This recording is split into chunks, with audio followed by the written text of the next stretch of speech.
Hey, America and the world.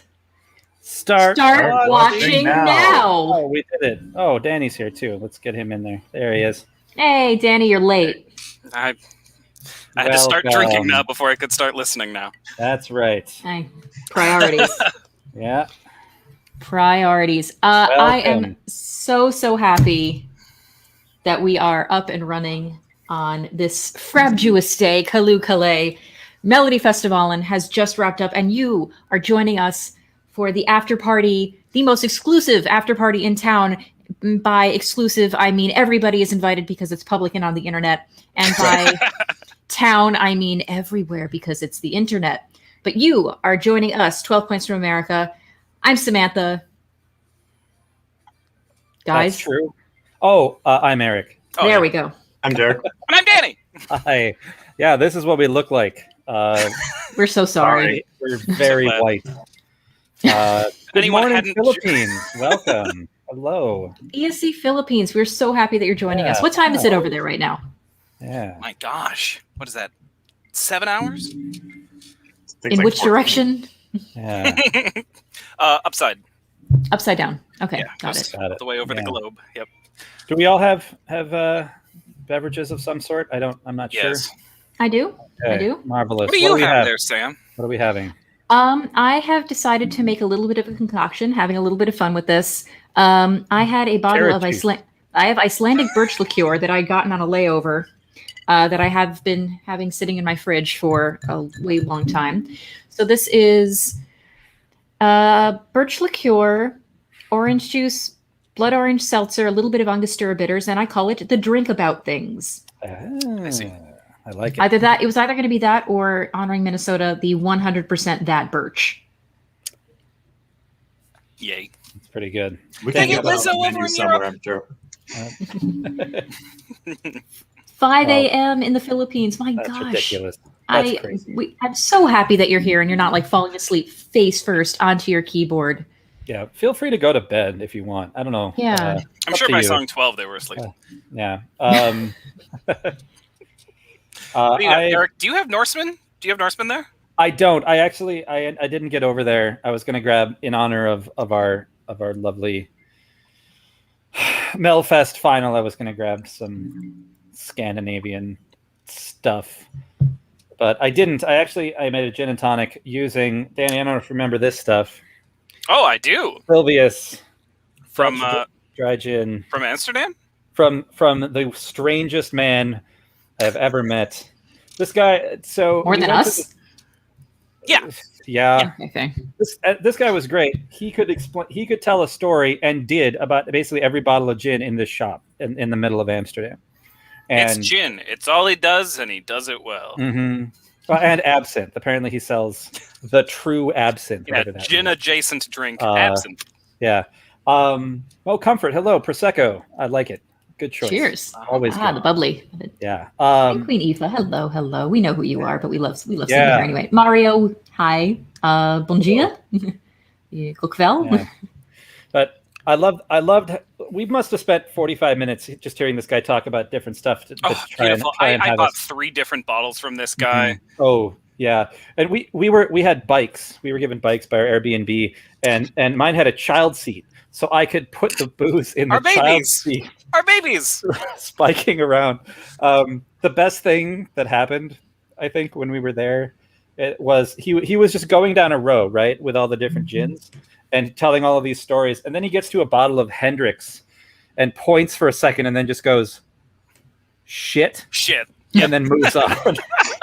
Are we allowed to curse on YouTube live streams? Like, are we gonna get ding? Just for the record. 13, we're okay there. All right. There's like 3 or 4 words we just can't say. That's right. Fair enough. And they are in this order. Sam's mom is in the chat. My mom is in the chat. Everybody say hello to my mother.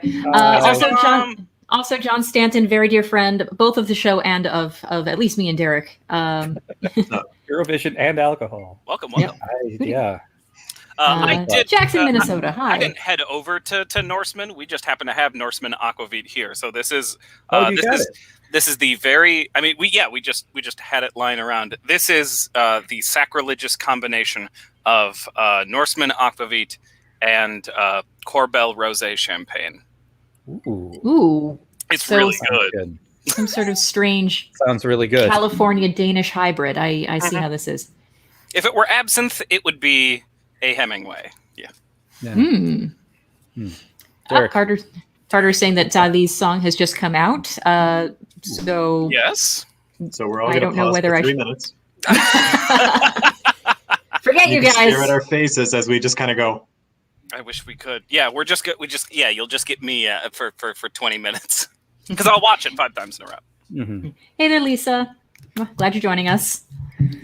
So how do we feel about the Melfest final? Actually, I have a feeling that Eric has opinions on this. He does, as a matter of fact. He sure does. Go on. I don't know if there's any of our listeners or viewers who actually did a deep dive of the account's tweets over the past year and a half. Is it, Eric? But so there was first strange. Yes.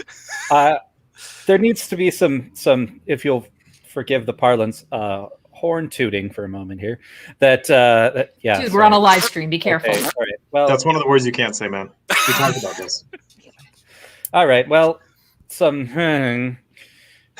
we first mentioned Tusay on 12 Points from America on the podcast about 14 or 15 months ago. It was early 2020. We were 20 some episodes in. And I had seen that Tusay had won Swedish Idol, and part of his, I don't know if it was in the final or it was in the lead up or something like that, but he had performed Rise Like a Phoenix as like one of his songs on the show. And then he quickly became a favorite. Then he won the show, and there was a thing saying, I think it was an interview with Christer Bjorkman saying, Tusay, whenever you want to get on Melfest, let me know. And so we reported on that. We reported on that, said, keep an eye out for this guy. And we called it. I feel very, very good about that. It's a shame we didn't put money down on it, man. I know. It's really a shame. Say to win Melfest. Voted against him? Yeah. Were you like, nah, this Tusay guy's flash in the pan. He'll disappear in a few months. Oh. Yeah. I mean, we've certainly never made any other predictions that went poorly. No, we're down 1,000. Yeah, we're good. So, hi, Aussie Vision. Aussie Vision. Welcome. Hello. Thank you all so much for having me on your Melfest jury this year. That was a lot of fun. Of course, my picks didn't go anywhere, but fair enough.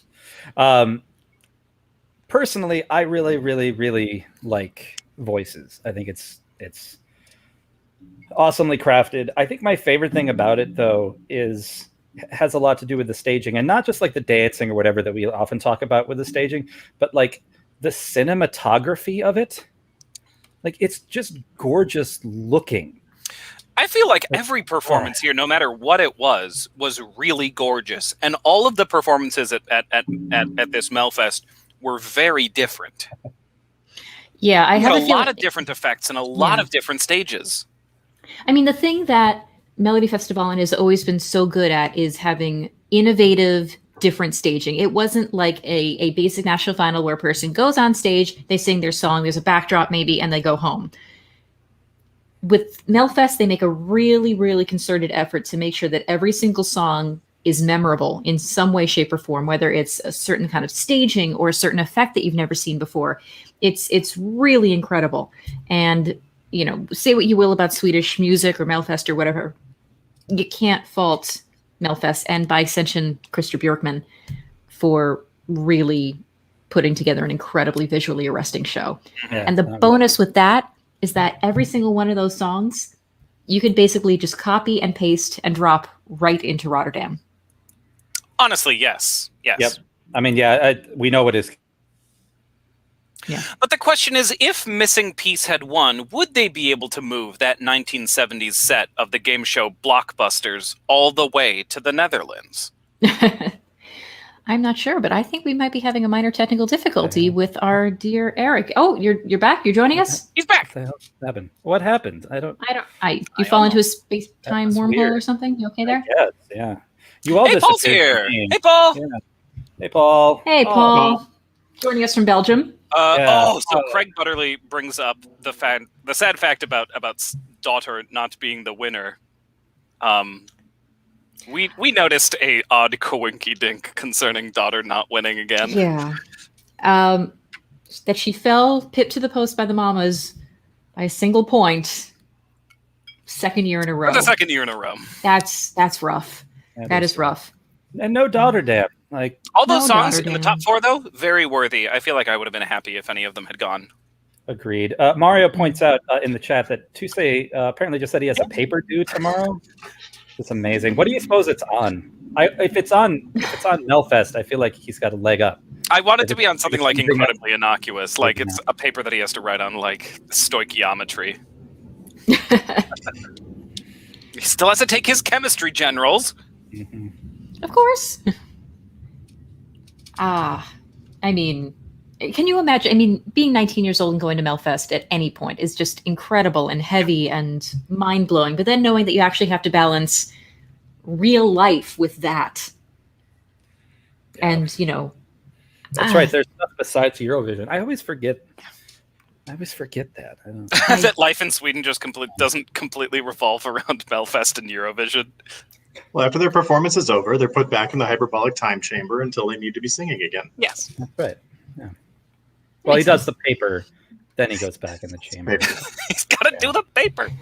And that is why Arvin Gardner hasn't aged since 1993. Abnormal psych. So I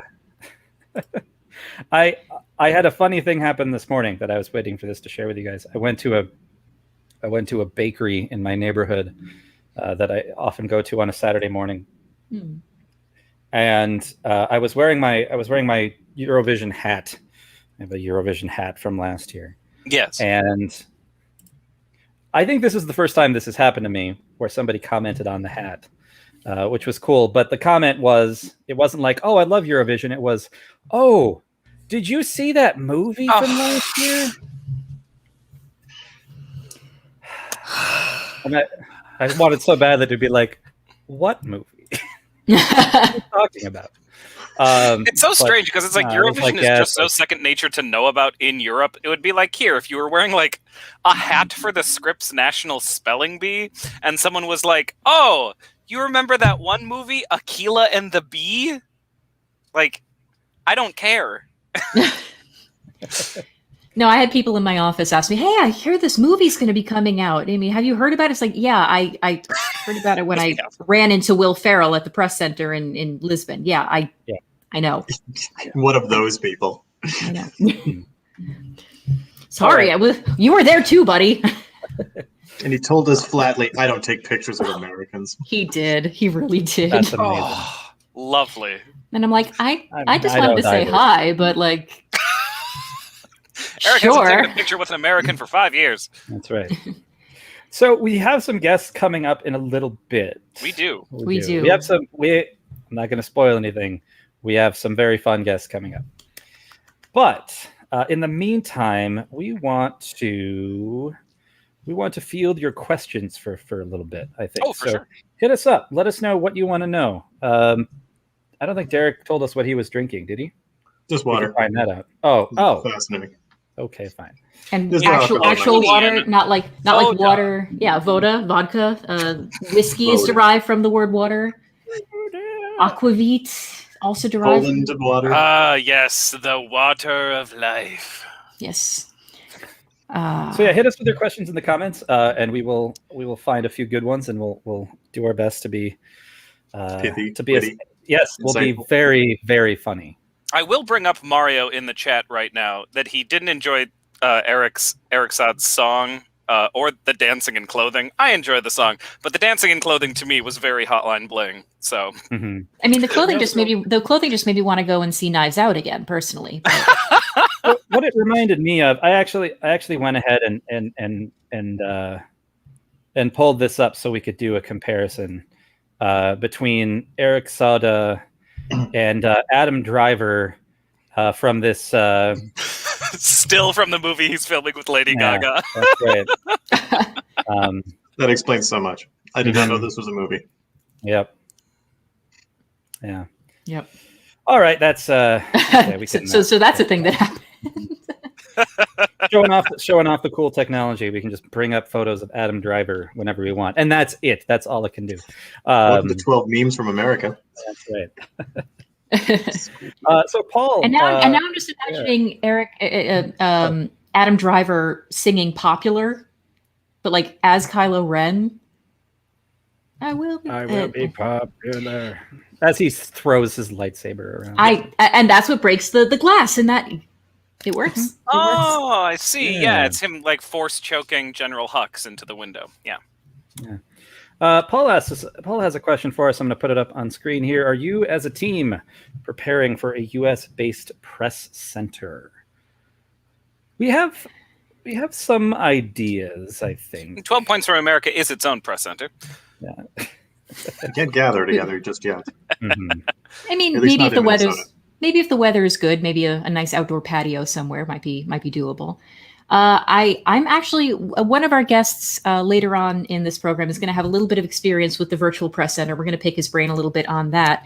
Mm-hmm. But I'm planning on at least taking the week off of work so I can hop on and access whatever content they're going to give us. We don't have a ton of information on what this virtual press center is going to be like, or how many passes they're going to give out to that. I'm very intrigued and excited to see what that's going to be like. There's also the caveat, though, that generally speaking, rehearsals in Europe start at about 10 a.m. Central European time. It's a little bit early for us. That's 4 a.m. here. Yeah. So doable. We can do the live stream. If I'm up to milk the cows, then I'll just put the live stream on and we'll do it from then. Fair enough. Put the coffee on the night before. Yeah.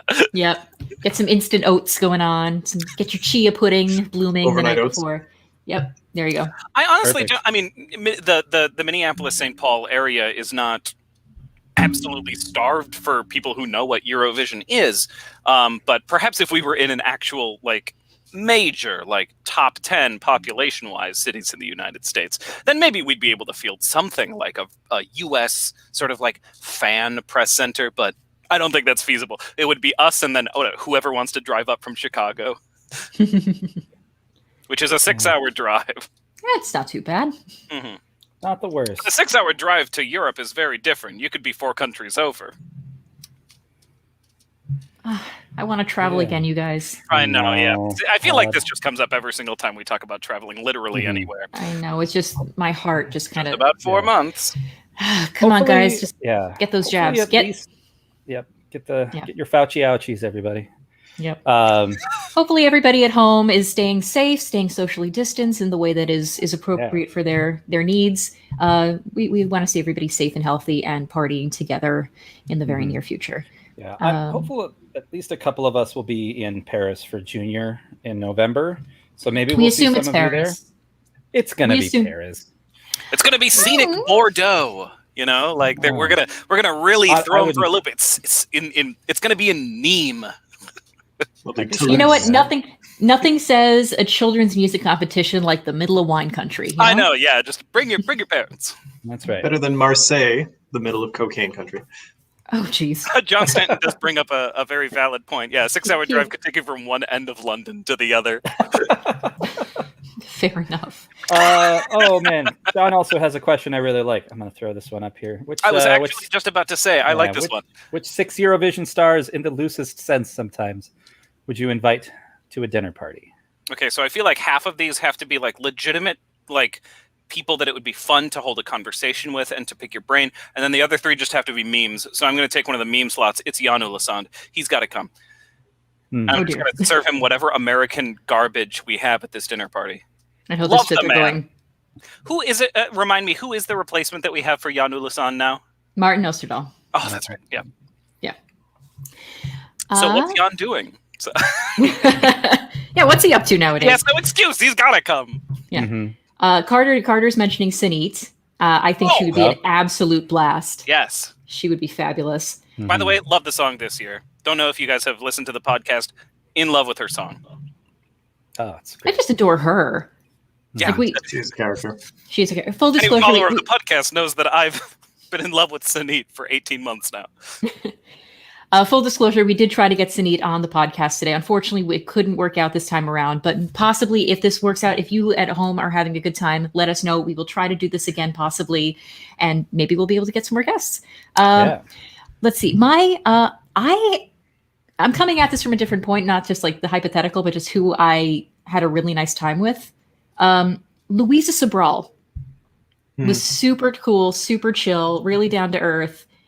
Absolutely adored her. I would just love to hang out with her and chat and just talk music and practice my very, very shoddy Portuguese. So, all for Valentina Menezes, Edmund Metzen says. I just saw that too. Yep. That's good. Yep.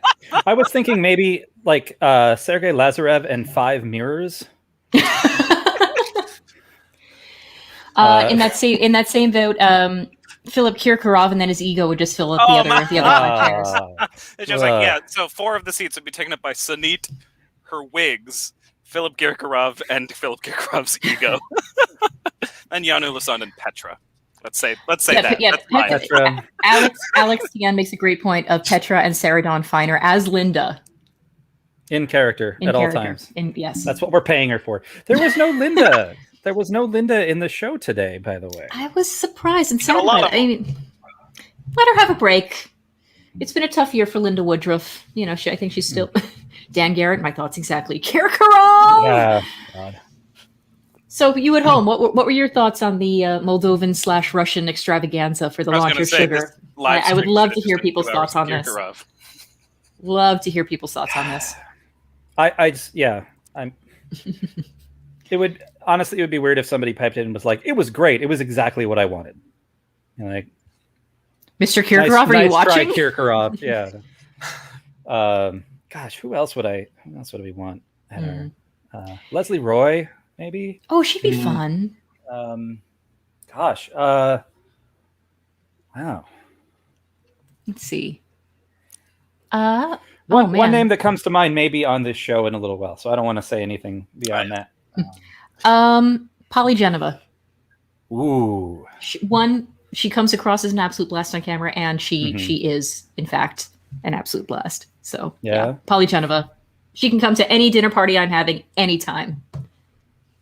I wanted to say John's Tears for a little bit, but I feel like every time I asked him a question, I would just look over and he'd be crying. He's not a crier. John, how are your potatoes? I could just look over. No, not like not and not like noisily crying. He would just like look up from his meal and just like, and then just like a tear. He of course is an turtleneck. Of course. Yeah, it's attached to him as we discussed on the show. Yeah. Oh, Samantha Tina, yeah. Ooh. She is a composer. Yeah, but the thing is, like, I would just get irritated by the fact that every time somebody would yell out, "Hey, Samantha," like, I would just invariably look up, and the confusion would just tick me off by the end of it, really. Serhat is a no. The butler has been told specifically to throw him out if he comes. Oh. Cesar would be cool. Cesar Sampson would be. I feel like he'd be fun to enjoy. That I feel like of all the songs from that year, that one is the one that I kind of really have no problem with when it comes up on my YouTube autoplay. Yeah. If nobody but you comes up, I'm like, this is actually a jam. This is a jam. Mm-hmm. Wait, but Lost Boy, are you saying Cesar as in Cesar Sampson or Cesar as in Romania vampire? It's my life with the crazy high voice. Like I need some disambiguation on this. Oh one. No! Ooh, could we just get the Surrey? Yeah. Another thought. The members of Dorados and their doubles. Yes! Oh, yes! That's 6. That's 6 right there. Fantastic. Yeah, but you know Kirkorov's just going to be like tapping at the window trying to get in. Yeah. He can try. Every time you ask him a question, he'll just kind of lean over the table and go, "Actually, I'll take that." Question. I feel like we need to get one of these from ESC Philippines because it's like -8 in the morning there. And you've been having some great questions. They've just been Yes. And they have asked a couple about America Vision or the America Song Contest, which is like the big brewing thing right now. So we got a little bit more news about that this week. That potentially, hopefully, 2022 they're looking at a launch for this. So I mean, I'm thinking that the fact that they are having discussions with this, I'm optimistic that it will happen. I'm very optimistic. I don't know if it's going to be an absolute carbon copy of what they have at Europe.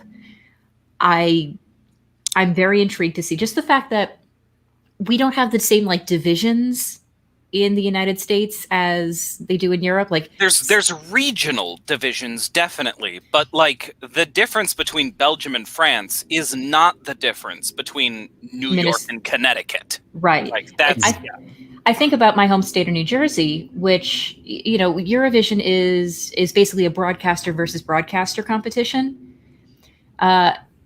New Jersey doesn't really have a broadcaster of its own. If you're watching TV in Jersey, you're either getting your local news from New York. Exactly. I mean, and everybody. You mean they don't have like WPSB, the Pine Barrens? That is a joke gotten by about 5 people, and I really appreciate that. It's a good one. Yeah. Lisa brings up who would be the Sweden of Americavision. Definitely. I think, California. I think Tennessee. California, Tennessee, and New York. Georgia. Would be very, very strong, and Georgia. Yeah, Georgia. Honestly, I'm gonna shout ourselves out here. Minnesota. In addition to being like the Scandinavia of America, we brought you Prince and Bob Dylan and Husker Du. And Lizzo and the podcast 12 Points from America. So there it is. That's all of them. And let us not forget Judy Garland as well. Judy Garland is from Minnesota. That's true. I think, okay, Aussie Vision asks, which state would be San Marino? Rhode Island. And like Rhode Island, obviously the smallest one, but like the thing about San Marino is that it's weird and it's a mercenary. The weirdest one and completely out of left field. Maybe Delaware? Like, American Samoa. But it's one of the territories. I'm gonna put my Oregon. Oregon, yeah. Or they'd always send something weird. What about like Louisiana? Louisiana, I think, would be like Portugal in the fact that they would send something that's very, very them. They would send Zydeco. They would send something as super like obviously Louisiana. It'd also be part of the voting. That's a really good comparison. Louisiana and Tennessee and Mississippi, I feel like that's a voting block. Like I feel like that would definitely happen, just like in Eurovision. Maybe one of the Dakotas. Should places like Puerto Rico, American Samoa, Guam, and so on be allowed to participate in Americavision? Yes. I would love to see it. Puerto Rico, absolutely. Ricky Martin or Alex Rodriguez. His schedule just freed up, apparently. No! Supposedly they're back together. If I have to hear a submission from Lin-Manuel Miranda. That was fast. Yeah. I saw something on People Magazine. Good for them. I think it should be. Although I worry about them grouping them as like the United States overseas territories. Like that also feels like kind of insulting. So I feel like they would also maybe not let DC in. I don't know. They have electoral votes. They should be able to have an American Song Contest representative. Well, I mean, if DC has its own representative at Miss America, but Puerto Rico doesn't. See, Americavision is just going to bring up the same political issues that ESC does. Right. We're also similar. Arabella 25, I think that starting off with all 50 states is a lot. I think they're going to be doing like regional semifinals and kind of winnowing it down to maybe a top 20 or something like that. The Mama should represent DC. I'm okay with this. Endorsed. I have a feeling that there might be, I don't think regional, but I do think they would probably winnow it down to probably 20 states. They'd probably winnow it to 20 states. Mm-hmm. So, I'm sorry to cut this off. We do have a guest that is just joined, about to join the stream. Everybody say hello. It's Ahmad. Hey there, Ahmad. Hey, Habibi. All right, actually Ahmad, but it's okay. Ahmad. I'm so sorry. It's okay. No, but that's my real name. I just How you doing, guys? How you doing? We're doing great. How about you? You want the real version? Whatever you are allowed and happy to converge and disperse amongst the internet. I woke up, today and I was like, okay, it's Mellow Day. So, sunshine, amazing. Today we started to have more liberty to the pandemic. We were more flexible. Well, I'm always flexible. So it's like, okay, let's go. And then I went to have a brunch with friends, I don't know. And I had not one but two piña coladas when I was when I was young. When I was younger, when I was a child, I used to be allergic to pineapple. So it didn't happen. I mean, apparently I got over that. But surprise, I wasn't, and I got a whole allergic reaction. And I had some friends over to watch Melo, and I was in the hospital, and I was like, I want to be at home watching Melo. I don't want to be here. Oh, and no. Then I came. No, I did it. Yeah. So I came here, and now I'm drinking. So yeah. That is dedication. Cheers to you, Ahmad. Marvelous. We love you. Okay, but this is grapes. This has nothing to do with pineapple. So of course. Yeah. It's not like the Boone's Farm that we have here in America, which is basically no. Anyway, this is basically grape juice. So to those who are watching who really don't necessarily know who you are, can you give us a quick rundown of who the heck are you and why have we invited you here? What are you doing here? Okay, yeah. I am single and I am here. No, I am okay. Who I am? Okay, so I'm Ahmad Halloum. Many people call me Ahmad or Hamoudi. My thing is, I loved Eurovision since I was a child. I'm Lebanese. I was raised in Latin America, in Venezuela. But my sister being in Lebanon and I was in Venezuela at the moment, the only thing that we could watch together was a Spanish TV. That was before WhatsApp, before FaceTime. So what can I talk with my sister every week when we speak on the phone was Spanish TV. And then we got hooked on Operación Triunfo. And then we got hooked on Eurovision. And then when I watched it the first time, I was like, oh, this is good. And I got obsessed with Eurovision like all of us. And I moved to Spain to pursue my master's, one of the 4 masters that I have. You can call me master. Yeah. Well, hey. So little by little, I got involved in Eurovision, working for a website, ESC Bubble. Amazing people. I love Great them folks. to pieces. Great Irvin is just a fantastic and patient person, especially with me. So I every year started to go to Eurovision, and it became, a full-time passion as well. And I earned so many master degrees in marketing and sales and product management. And I was talking with some people in the Eurovision bubble, and they offered me a job. So I was like, yeah, why not? And I got a job in Eurovision. You're living the dream. You are living the dream. Yes, no, I still have a full-time job in a company that I love as well. But being able to also, download all the passion that I have, just like put it somewhere and see the work that you do on stage. It's fantastic. So it's great. Right now, when you say that you have a job working with Eurovision, what is your current title? Okay. And who are you working with? My current, Master Halloum. Of course. No. Well, some people call me that bitch. No, I'm joking. I'm the assistant head of press for the Czech delegation. I've been on that role since 2019-ish, because in 2019, I also got contacted by Kano to do the same. And then in last minute, we were proposed to do the staging as well with Eduardo Lobo, a fantastic friend from Brazil. So it was nice to see my Lebanese side and the Brazilian side working for Norway and see something amazing on stage and do their PR and feel like a big Eurovision family. It was fantastic. And those 298 points was amazing and a blast for us. And it was a dream. It was fantastic. And then I just decided to focus myself, and also was decided for me to do it all like full-time only with the Czech TV. And it's been fantastic working with Christoph Samal, my head of delegation, fantastic guy. Jan Bors, who was the first head of delegation when I entered, was also really, really nice. And he's great on Twitter. If you're not following Jan Bors on Twitter, I highly recommend using. Yeah, I mean, you have to, but I'm telling everybody who's watching us right now. If you're not following Jan Frostbors on Twitter, I highly recommend it. He's doing some great content and a really interesting point of view from basically the former head of delegation, stuff that we don't know about. So it's Follow him Yeah, if you're not already. It's great. Also, the thing is, like, Jan is like that. Jan, not like me, really super outgoing and crazy. He isn't, probably little less outgoing and little less crazier than I am. But it's fantastic. While Christoph is really, really more low key, the actual head of delegation. He's fantastic to work with. And then Aneta Veselska, my head of press.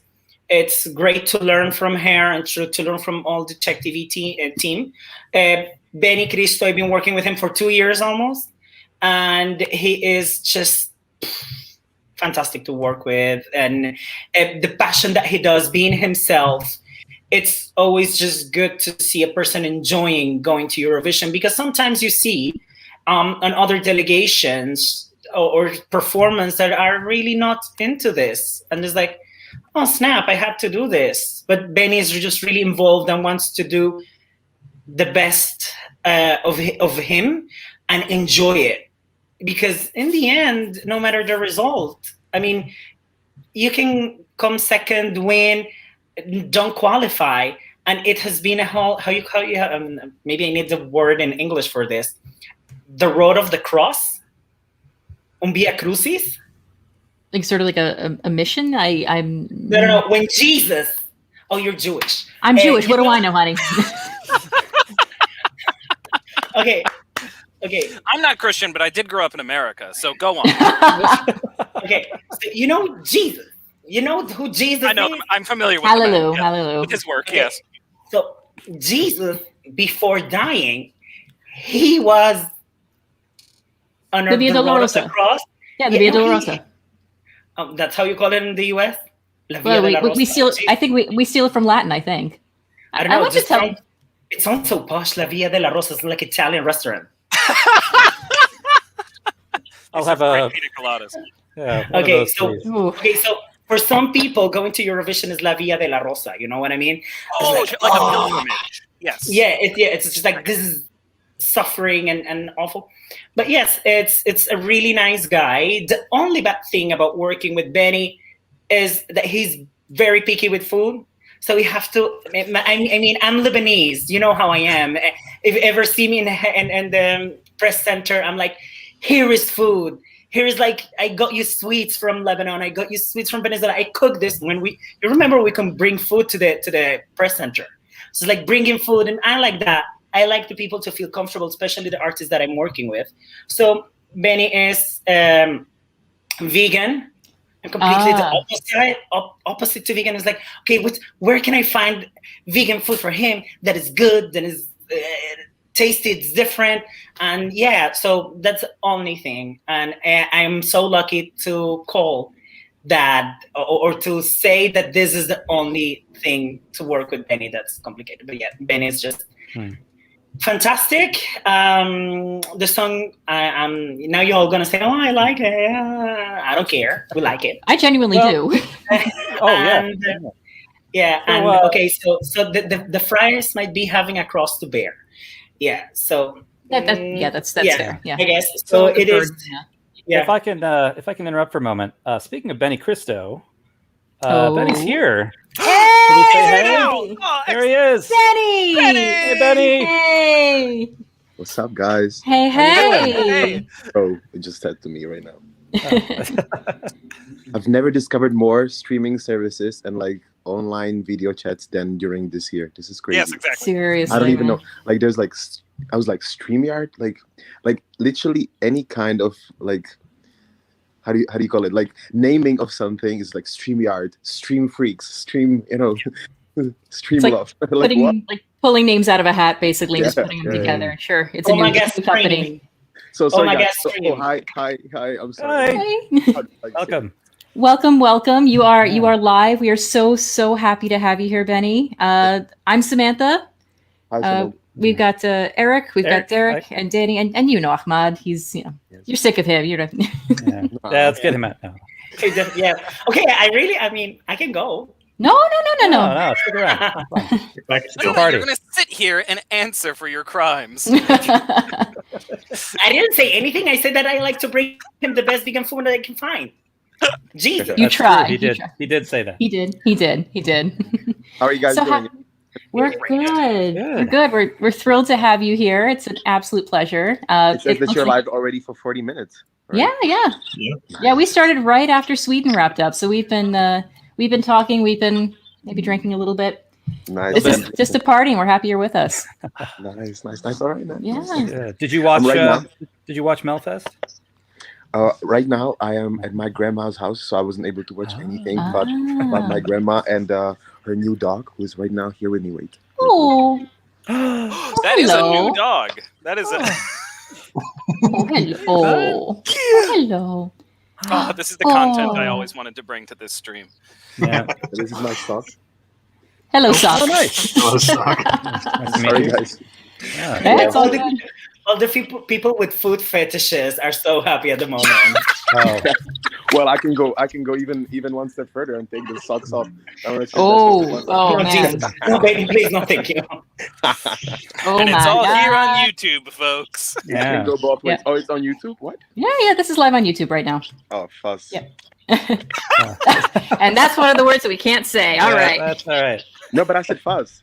Okay. Fuzz. Oh, fuzz? Yeah, Okay, you yeah. said fuzz. Yeah, fuzz. I've learned this the highway. There was like some kind of a competition, and like it was really important not to say curse words, and I really didn't know how to, and I had to pay like a huge fine.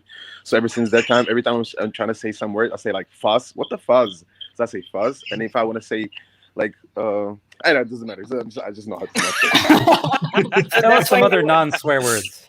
That's why the song. But good. Listen to the song. In the song, there is a non-swear word. There is. Oh. Yeah. Yeah. So, I mean, No, really, I wanted to come up with some different word, but I was just like, it just didn't fit in there. Like I could do fit things, but it just didn't. I don't know. Didn't sound right. I mean, you've been kind of playing with that. It seems like with like you have a lot of fun with wordplay when it comes to this. I mean, with Kim Mama last year, with Oh My God this year. Oh my God, yeah. Yeah, Oh, I mean, I heard that you had actually picked the song before you picked the name of the song. Mm-hmm. Yeah. Did you have like any other titles that were like floating around in your head? No, I mean, like it was. I had like, yeah. I mean, there was the low hanging fruit of like OMG, but I was just like, nah. There's just like so many of OMGs already. I was just like, I have to come up with something, please, slightly different. And like we've been talking back and forth with my team and stuff, and then it just like started like circling around again, something similar to Kemama in terms of like the wordplay. And I was just like, yeah, I like this. This is it.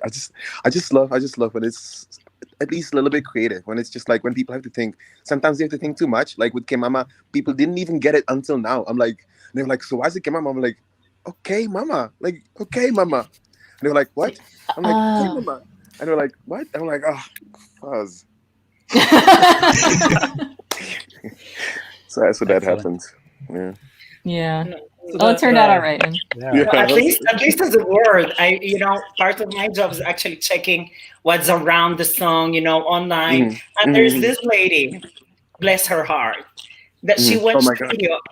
No, she watches the video and she's like, what omega means? And I was like, not omega. And then she starts, she says like, why the video doesn't have a consistency? And I was like, doesn't have a consistency? Why he has so many outfit changes? Who is it? I was like, girl, those are movies. Like, where have you been? I was like, you just woke up from a coma that she got into in 1982. And she didn't understand the concept. I was like, oh no. But it's but that's also cute, and I think it's cool that like some people literally don't get either the concept or the video and stuff. But then there's other people who get it, and then there can be a discussion. There can be like little help from each other, and back and forth. That creates like I guess like some kind of energy. I hope. There was this whole forum trying to discover all the movies and series that were in the video. Actually, really, I thought it was really nice and clever. All these people came together trying to find out all, and they got them. So it was really nice. Nice. That's nice. Were there really good? Were there any ideas that you had to put in the video of like pop culture references that like you had to edit out that just didn't work? Like, were there any on the dream list that you just couldn't quite make happen? There was a lot of like more things obviously that I liked, but I was scared of the copyrights because some of them can be pretty harsh. Yeah. Oh yeah. So just like if you're trying to do like movies and stuff, we have to talk about everything with the our legal department, so that nothing gets like stopped or canceled, or the video gets like dispute or something. Is that then I wanted to put more, like obviously like I like anime, I like more of those kind of like animated shows. I like Rick and Morty, I like Naruto, all these kinds. I wanted to put them there, like even more than like The Simpsons, honestly. But Pickle Benny. I was gonna say, like, what if we just did Pickle Rick, but it was Benny? Yeah, yeah, man, I wanted to do it so much. But it was just like, I don't know. I think it turned out perfectly. Like anything that we wanted to put in there, we did. Like some classics, something that not everybody knows, something that like like that's my like guilty pleasure. Like all of those things. Just put it in there. It's a really great mix. It's such a fun video. Thank you, man. Thank you. It's probably my favorite this year, and I'm not just saying it because you're sitting right there, but like. No, it's okay. It's because I'm just happy that I'm that I can smile with it, that I can have fun with it. Like with Kimama, I was so stressed with trying to deliver the message and just trying to like show the world all of my struggles and stuff. I wanted to like fight more. I want to and now it's like I'm just happy that some people like it, some people like vibe with it. There's some kind of like even as you said, some questions around it and stuff. It's all cool. It's nice.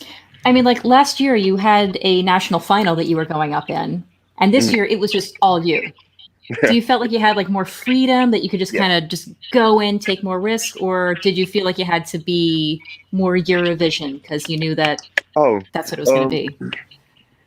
Not even that, because although we didn't have finals, I did have to produce 3 different songs with 3 different producers. So my national round was basically me giving to our jury three different, completely different songs. So until they decided, I didn't even know what I'm gonna be. You know what I mean? Like for the Eurovision, so I was like, I know that I'm going to be, like performing, but I didn't know like what is it? Am I gonna be this guy or that guy? Am I gonna be more hip hop or am I gonna be more like pop? I didn't know. So yeah, it was... You know what was fun? That when we told Benny the song still didn't have a name for it. So so we had to. I did it on a stream. And then I was like, your song is like, oh my God. I was like, oh my God. And I was like, oh, which song? And I was like, the number 3. And trying for him to remember which the number 3 was. So maybe the guy just gets super excited. Yeah. Imagine the guy just gets super excited and then it was the wrong song that he had in his mind. But we made sure that it was the 3rd one and tell him like, oh my God. Then after I sent him a message, is this one? So it was really nice. It was funny to tell him the result. Now, oh, sorry, Eric, you go. We just had a couple of questions from our live chat here. Do you have any ideas on the staging at this point? Are you going to incorporate any of the movie stuff into that, or is that going to be a different approach? Do you think? Mm-hmm. So the movies, that, as I said, I'm kind of scared to incorporate any other artwork. So we want to stay away from that. We try to glue the concept of the video together with the kaleidoscopic effect. So that's something that we might actually probably, I don't know. I don't want to be too specific or give out like too much information. No, you can. It's fine. Look at my eyes. Yeah, Ahmad, I think is about to jump through the camera and kill you. No, never. No. So far, Benny has not said anything that we haven't published or that we were able to tell. Yeah, so far. Give us a scoop. Yeah, I was like, we're here for the scoop. Why do you think you're here? Man, I can at least say that we're definitely gonna have fun on stage. We're definitely gonna have fun on stage. That's something that gives you some kind of a clue. It's just that it's not gonna go away from the music video. Like it's gonna be fun on stage. Good. Awesome. Yeah. Good. Yeah. Any chance? This is from Edmund in the chat. Are you any chance we might hear the other songs that you were considering at some point? Yes. I was actually, I hate to waste anything in general. Like some people probably hate me for how much I care about like not wasting in general. So it goes from food all the way to like it's gonna be on an EP. Yeah. It's gonna be on an EP. You know what I mean? It's half of the work done basically. Why would I throw it away? I was gonna say a comment, but I'm not gonna say the comment because I'm a nice person. I could almost see like a thought bubble appearing above your head, Ahmad. Like something. Like there's a story behind your eyes. No, like if there's no, we're not spill. wasting any song. Benny's not wasting any song. Worst scenario, we send it to another country. Yeah, I'm just scared that I'm gonna say something that I'm not. No, never. No, Benny, go ahead. It's fine. I actually have a question, Benny. You're one of like a lot of participants who are coming back after having been slated to perform last year. Mm-hmm. How long did it take you to consider actually returning? Mm-hmm. Wow, that's a good question. Mm-hmm. See, it takes long to answer, so that means like it's a good question. Stumped him. Good job, man. No, like clearly there's a bunch of like different factors that go into it, and everyone who was going to perform probably had to go through this process who wasn't determined by national final. But you were like, were you basically given the question? Were you basically told, would you like to come back? There was this. I was waiting for Czech television to also like decide like what's gonna be their approach and stuff.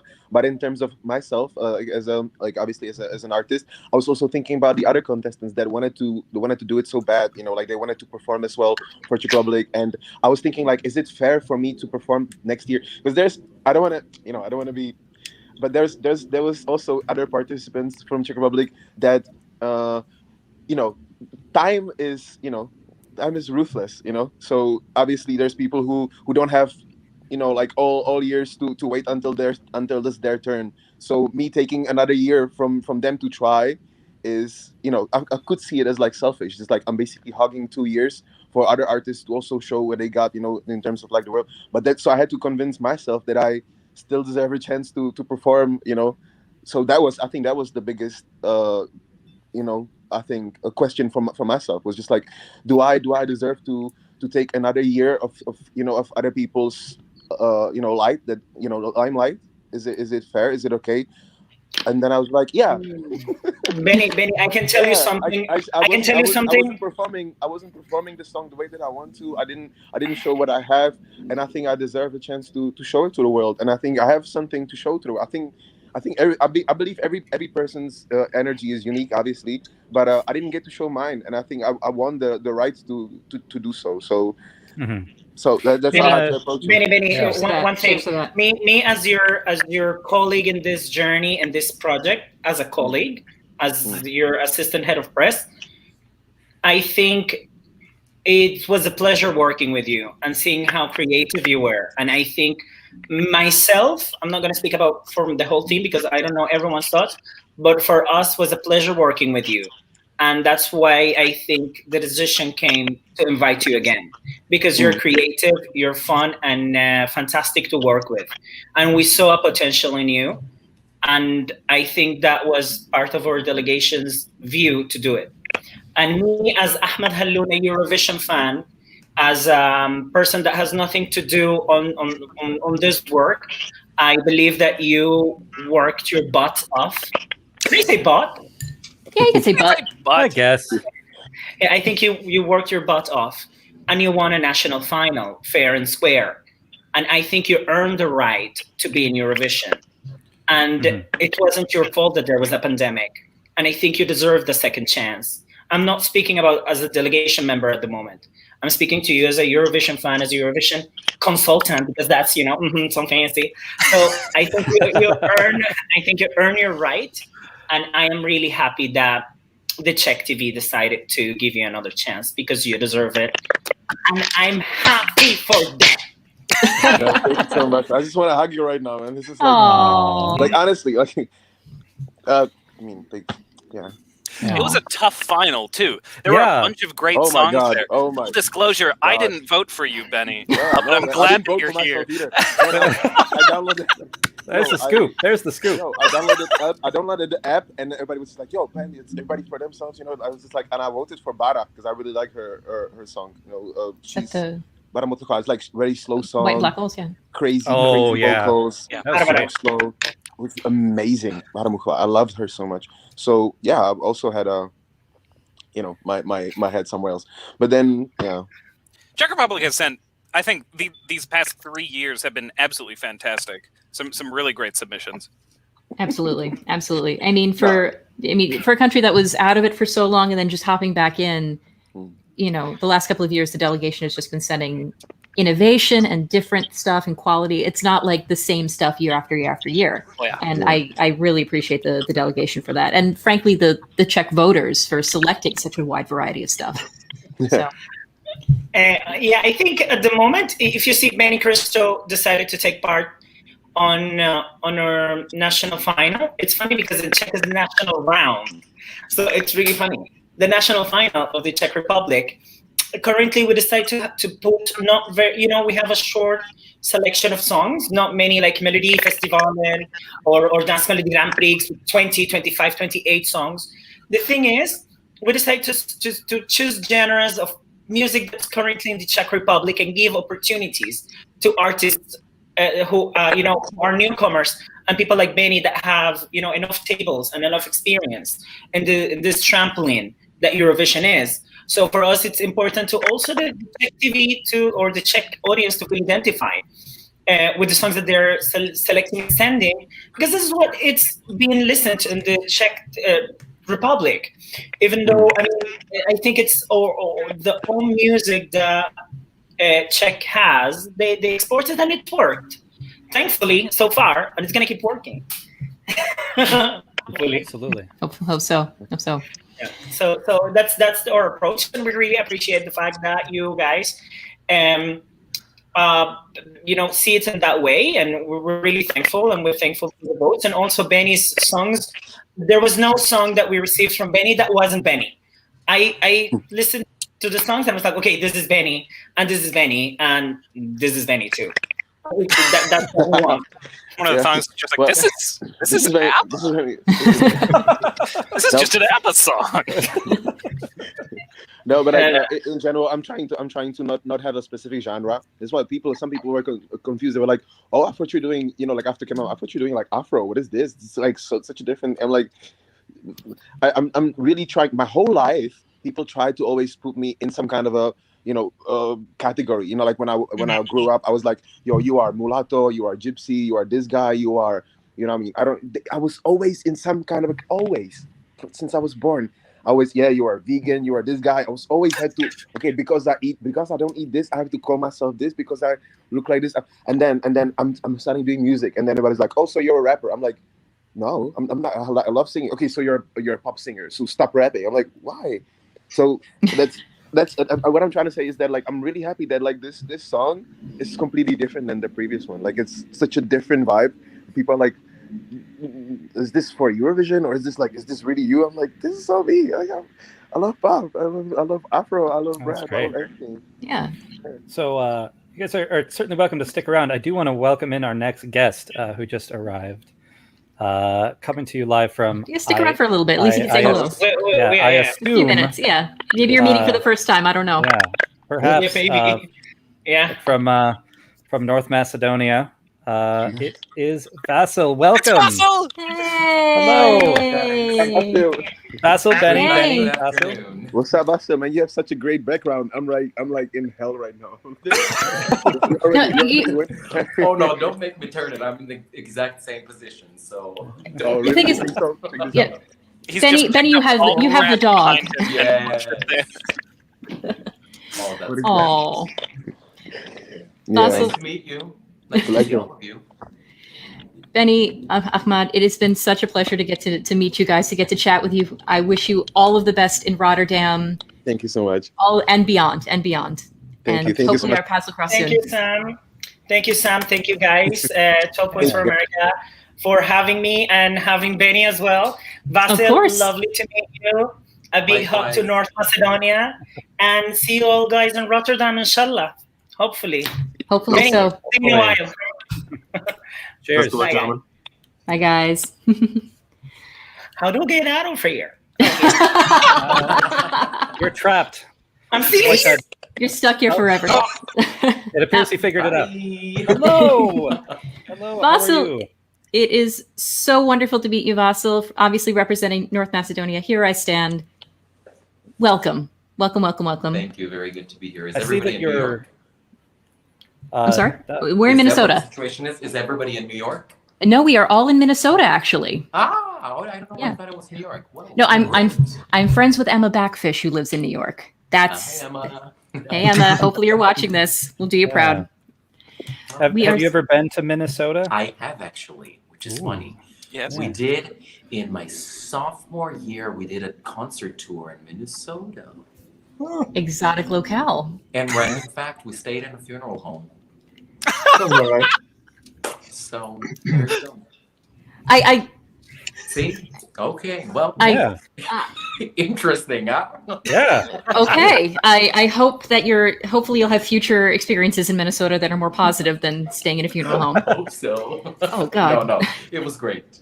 We should explain for the people who are like watching the stream and don't know your entire biography, Vasil, that you grew up in Chicago. Yes. So I lived 6 years in Chicago. And then I spent a lot of time in Toronto, actually. Also close 10 years in Toronto. Then I came back to Chicago 2 years. So collectively 8 years in Chicago. Then the rest I've been in Macedonia. And then I lived in London and Milan as well. So, Wow. and a few years out of the suitcase performing. So, of course. So with you bouncing all around the world, US, Canada, UK, you studied in Italy. What does it mean to you to be representing the land where it all started?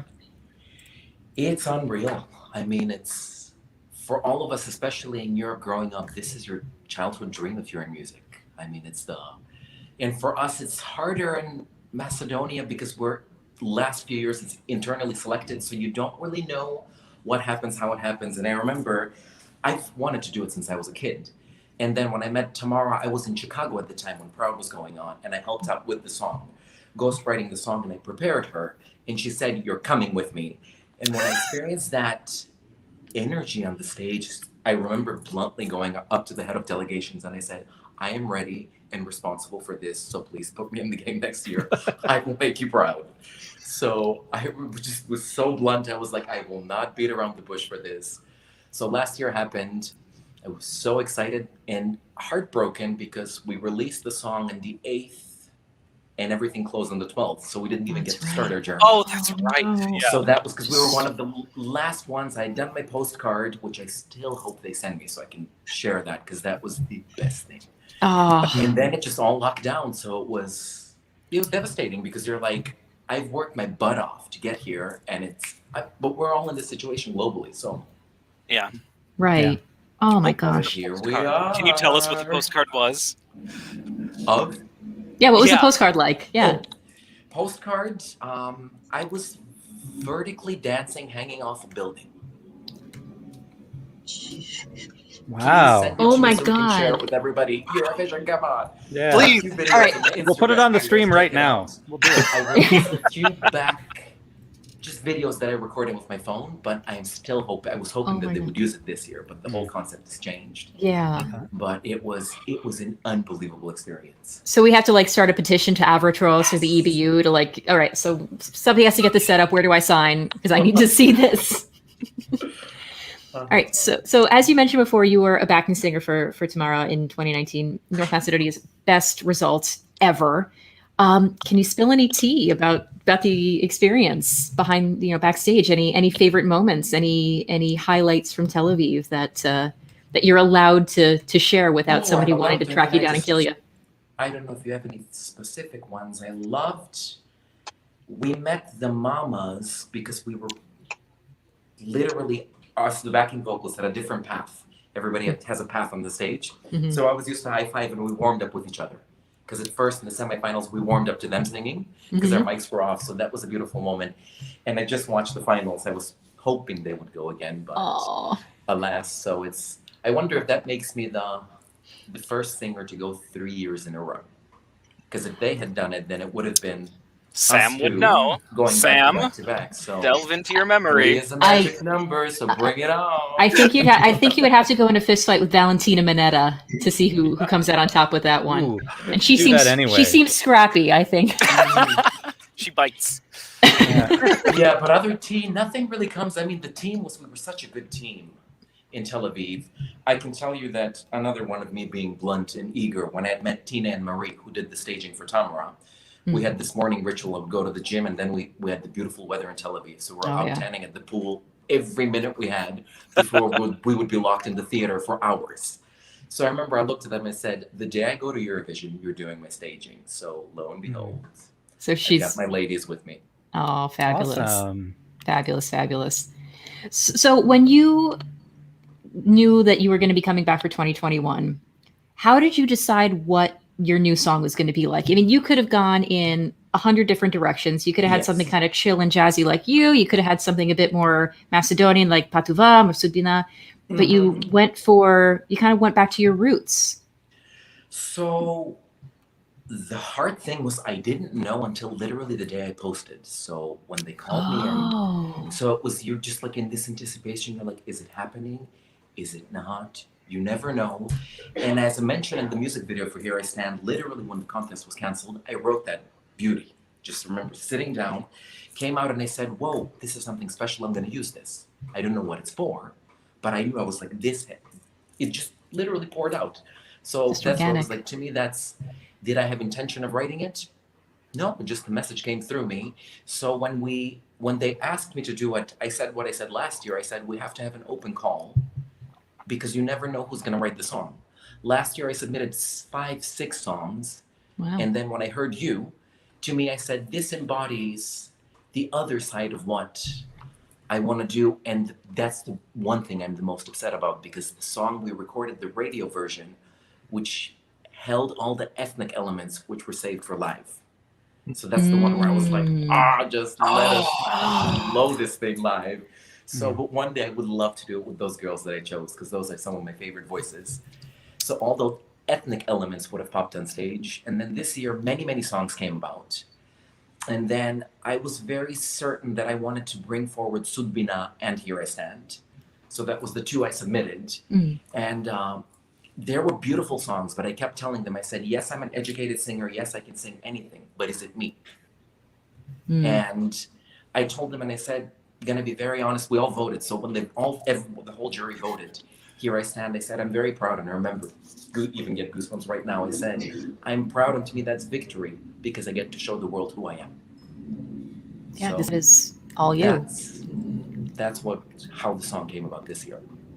Oh wow, it just seems very organic and a nice sort of full circle moment that it came from this moment of heartbreak. And now you hopefully you will get to sing it in front of an audience of millions. In a way, it's... Yes, I hope so. And then speaking of this year with this live on tape, at first I was so weirded out that we have to record these performances. I recorded mine with Hurricane last week and a half ago. Okay. And at first I was like, why am I doing my potential final performance in the beginning of March? And then I don't know if you guys know about this, so this is some tea for you. We were under the supervision of EBU watching us, and we have an hour to record 3 tries, and you choose one of the 3. Okay.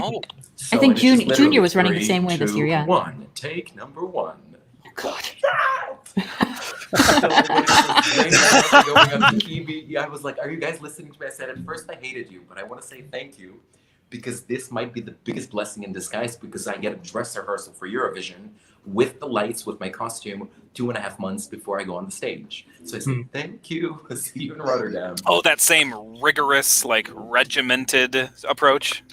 Yes, but with the capabilities of because we were in Belgrade at the national service there. Oh, okay. So with their stage, their studios, so that's what we did. So we did I don't want to call it a simplified version, but we all know what the Rotterdam or the Eurovision stage and abilities are like. So all that render for lights and on and on and on was very different because of the way the studio was in Belgrade.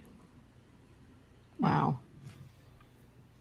So one of the things that I love learning about your background is your focus in the past on sort of theatricality and opera and musical theater and all that. If a producer came up to you and offered you any role of your choice in any musical, any opera, what is your dream role? What would it be? Am I a man or a woman? Whatever you want. Whatever you want. Could be M. Butterfly, like what you know. Underblind casting. Yeah. If it's opera, it has to be Don Giovanni. I would love to go back to that. I did it once. I was way too young. I remember my agents at the time saying, you were 10. Too young to do this, but I was like, well, he's 18 in the story anyways. Oh. So, but that's one of those things that I know, just like wine, it just takes time for it to, that's one of the rules. But I don't know if I will go back to opera. In musicals,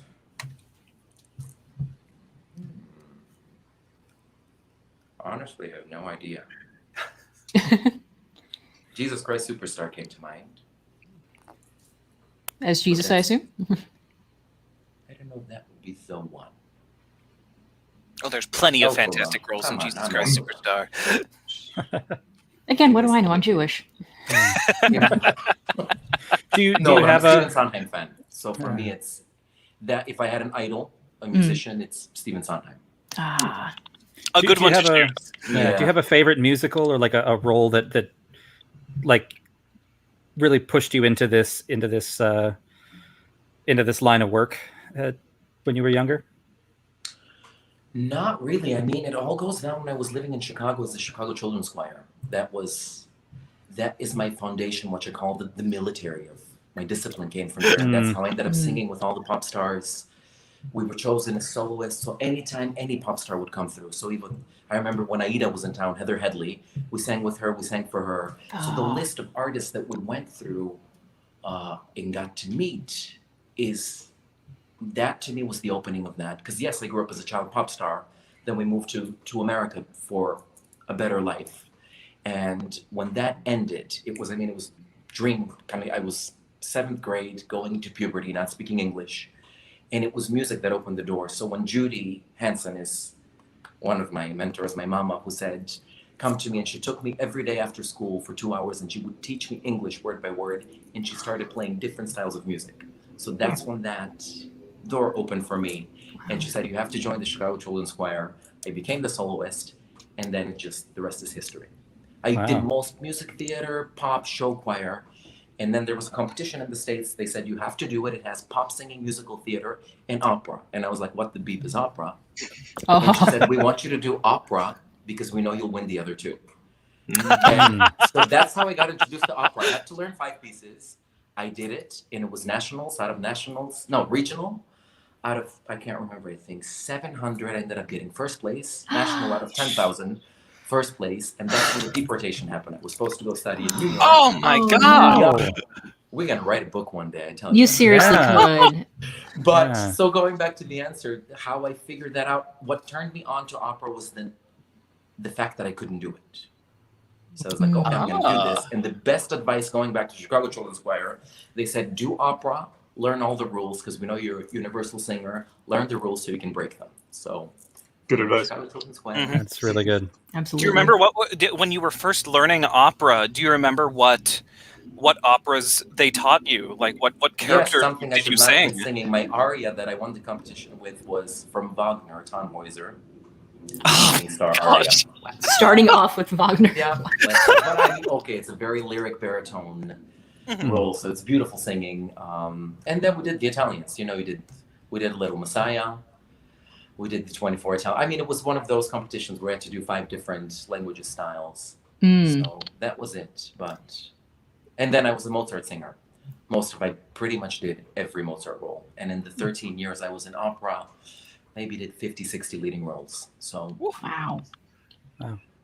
So when you were with the children's choir and I'm going back to tea spilling here, when you were doing the children's choir and backing up artists and people would come through, do you have any especially memorable stories of somebody really well known coming through that was either great to work with or maybe not so great to work with or anything like that? I mean, when you work with children, you're always nice, or I feel like. I would hope so, but I mean, the best was meeting Barbara Streisand in DC, but Barbara didn't talk. Donna Karen spoke for her. So that was like chatting with Donna Karen isn't a okay. Yeah, I remember that. One of the best moments was with this trip when we did to DC. Maya Angelou was there as well, and she just few of us. She stopped and she was just like, she gave that truth speech. She said, "No matter, always come from your truth, because if you're coming from truth, nobody can touch you." So that has been one of my biggest inspirations through life, which has come from the choir. lots of the opera stars, of course. We did music video for R. Kelly. I mean, the list goes on of all the things we did. That's and even incredible. I've gone back every time I come visit in Chicago. If I found a Josephine's calling me, I was like, "Oh, where are you? Come to the studio." And that's how I ended up doing the second last Chance the Rapper album. I'm almost all the songs. I was about to ask about that. Yeah. Yeah, I was in that very by chance again. If that happens, but that was another beautiful experience to meet the gang, which is why this year is another blessing in disguise with the pre-recorded voices. I wanted the choir to be a part of the song. Oh yeah. So the singers that are singing in it is the kids that I grew up with, who did all the back vocals wow. for pop stars. So that's why I say, I mean, get goosebumps. It's the goosebump moment. Oh, seriously. So this is why I want that history and my weight of who I am. If they are backing me behind me, I said, hey, this is me. So that's the beauty of, I mean, and that's why I think a lot of us, many people are poking fun of this whole gospel movement, but we're taking advantage because I think this will be the only year where you can actually do something like that. Yeah, with those big choir vocals. Otherwise, you're limited to 6 people, and if 2 of those are dancers, then you're stuck. Wow, and just the sort of, again, coming back to full circle of you giving back to the organization that basically launched you and gave you so much, especially as it's never easy being a kid anywhere. No. But being an immigrant, not knowing the language, that's absolutely incredible. Like, what message? I was going to frame this in a different way. I knew that you'd done the national final back in 2007. I was going to ask, what would 2021 you say to 2007 you? But now, what would 2021 you say to little Vasil that just arrived in America for the first time? Like, what would you say to your younger self? I know we're getting like psychological, philosophical, like past lives kind of stuff. Want me to sing you a song called "Here I Stand"? If you want to belt out a couple lyrics, I am certainly not going to be the one to stop you, hon. But no, but that's pretty much where the inspiration came from. You just got to stay strong, and it really is. I mean, yes, we remember the good, but it's that the bad always sticks with us. So for me, but what I love is that people who have tried to bring me down, one of my biggest pet peeves is somebody going out of their way to make you feel small. To me, that inspires me so much. And it's all those people that say no that I'm saying thank you because of that. It's inspired me. And my journey has been one of many uncontrollable life things that have been thrown my way, that I've had to just be so strong and just survive, that I have to stop myself many times to just be like, whoa, is this really happening? We're just like, okay, you're good, just keep smiling. So if my message to little Vas is just stay strong and keep smiling. Because for me, I mean, I'm so lucky. Many people go to alcohol, go to drugs. Vasil just sits at the piano, sings and cries, and then, hey, all is good. So saves you money on therapy and oh my goodness, it's been a crazy year for all of us. So it's and to say the least. 2007, which I just answered this in an article 2 days ago, which I thought was darn. I thought I was being original. No, it's good. What I said was because 2007 was still one of my favorite songs that I wrote when my dad died. And when I sang it, I dedicated it to that, which I realized is a very selfish thing. And I said, that's something I should have kept for myself rather than to limit the audience to be like, vote for me because my father died. So in the article, I said 2007 was about my dad. 2021 is about me. So it's been an amazing lesson. That song is, and I'm revamping the song. It's going to be coming out again, my album coming up. And excellent. That taught me so many messages and lessons in life because I was so into opera and I had just left being like, oh, I'm going to go back. So it was kind of like knowing what to do, but nothing is an accident. So you are where you are now. All the choices, all the moments have gotten you where you're standing right now. Yeah. All right. Edmund Metzold, we have a comment in our chat here. Wants to know more about you and Chance the Rapper. Wants to know a little bit more about that, how that happened, that collaboration. And I was walking down Michigan Street. Josephine called me, where are you? I'm in Michigan. Get your butt to Chicago Recording Studios. I remember I ended up going and she goes, you're singing for him. And I ended up singing opera. And he goes, you're going to be in my album. That was it. Go get in the studio and sing. So that was. Listen, everyone, it's just that easy. And you know what the worst thing is? I didn't know who he was. Oh, I suppose he doesn't have a lot of international, he doesn't really. He's not recognizable really outside of North America. So, but I think that's what he liked, because I was just, hey, how you doing? Nice to meet you. Cool. Oh, sure. Because then you wouldn't be in and be like, oh my God, you're Chance the Rapper. I love you. All over oh my God. Yeah. But he's amazing guy, down to earth. I only work with people from I only. Keep drinking, Danny. It's okay. Western Europe, no. I only work with people from North Macedonia. Raise the standards. What could I say? Okay. Right. Now, turning the focus away from Rosalind. Here I stand. Now, are you the kind of person who likes to listen to all the competing songs that you're going to be going up against and try to strategize around, or do you try to go in blank? Are you going to be listening to the other songs this year? This year, I'm curious because I've been in touch with a lot of the singers. Oh yeah, of course. Great. So we're supporting each other. Just a few of them. The gang. Yeah, I have heard most of the songs this year. Favorite song at the moment is Ireland. Biggest competition is France. You're just getting a lot of buzz. Yeah. It's very good. Go Leslie. And I just wrote with Effendi today. I'm actually very curious to see what she. Oh, yeah. You haven't heard the song juicy, yet? I can tell you that. Yeah. Okay. I'm very excited. I mean, yeah, because we just got the word today that the title, so Matahari, which also is a very special place in Eurovision history. Yeah, it's Matahari. So I think if she comes back next year, it's going to be Catherine the Great, or just other. Fine by me. So I mean, Emma did tell me a little bit that you were watching Melfest earlier today, and you did mention that you were watching for the Mamas as well. So you had mentioned that you were internally selected last year, and they've been doing that the last couple of years. But you have gone through a national final system. Yes. With Skopje Fest, I guess it would have been at the time.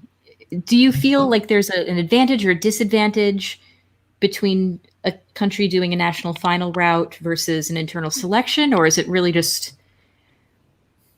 It is a combination of both, I think. If the festival is big and if it's fair, which is a very relative term, then it's great. Because then when if you're certain that it's fair and that people prepare to show what they do, and then the audience is really invested in votes, then it's great because it's all about community. That's what's beautiful about all the festivals that go on, because it really creates a community, and you don't have to win in order to be a winner. So that's the beautiful Dotter last year. I mean, that's, it's just one of those things where it's a beautiful thing. Both have their advantages and disadvantages. So selfishly, I'm very thankful that they chose me again.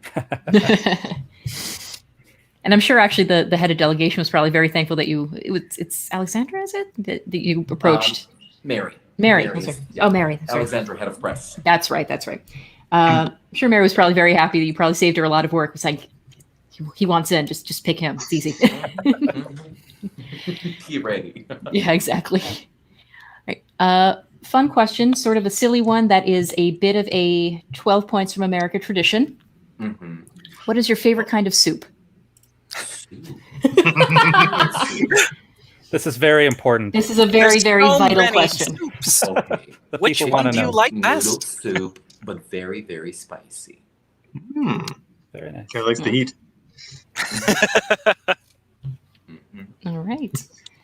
What is the thing that you're looking forward to the most about Rotterdam? And of course, this is going to be a very, very different year than what you experienced in Tel Aviv, obviously. But what's the thing that you're looking forward to the most? To sing the song live. Hopefully there's enough of an audience in there that you can kind of vibe from a crowd, hopefully. Even if not, I was thinking about that. This song has the magic of either an empty hall or a full hall. So it's just for me, it's to get the chance to stand on that stage and show me.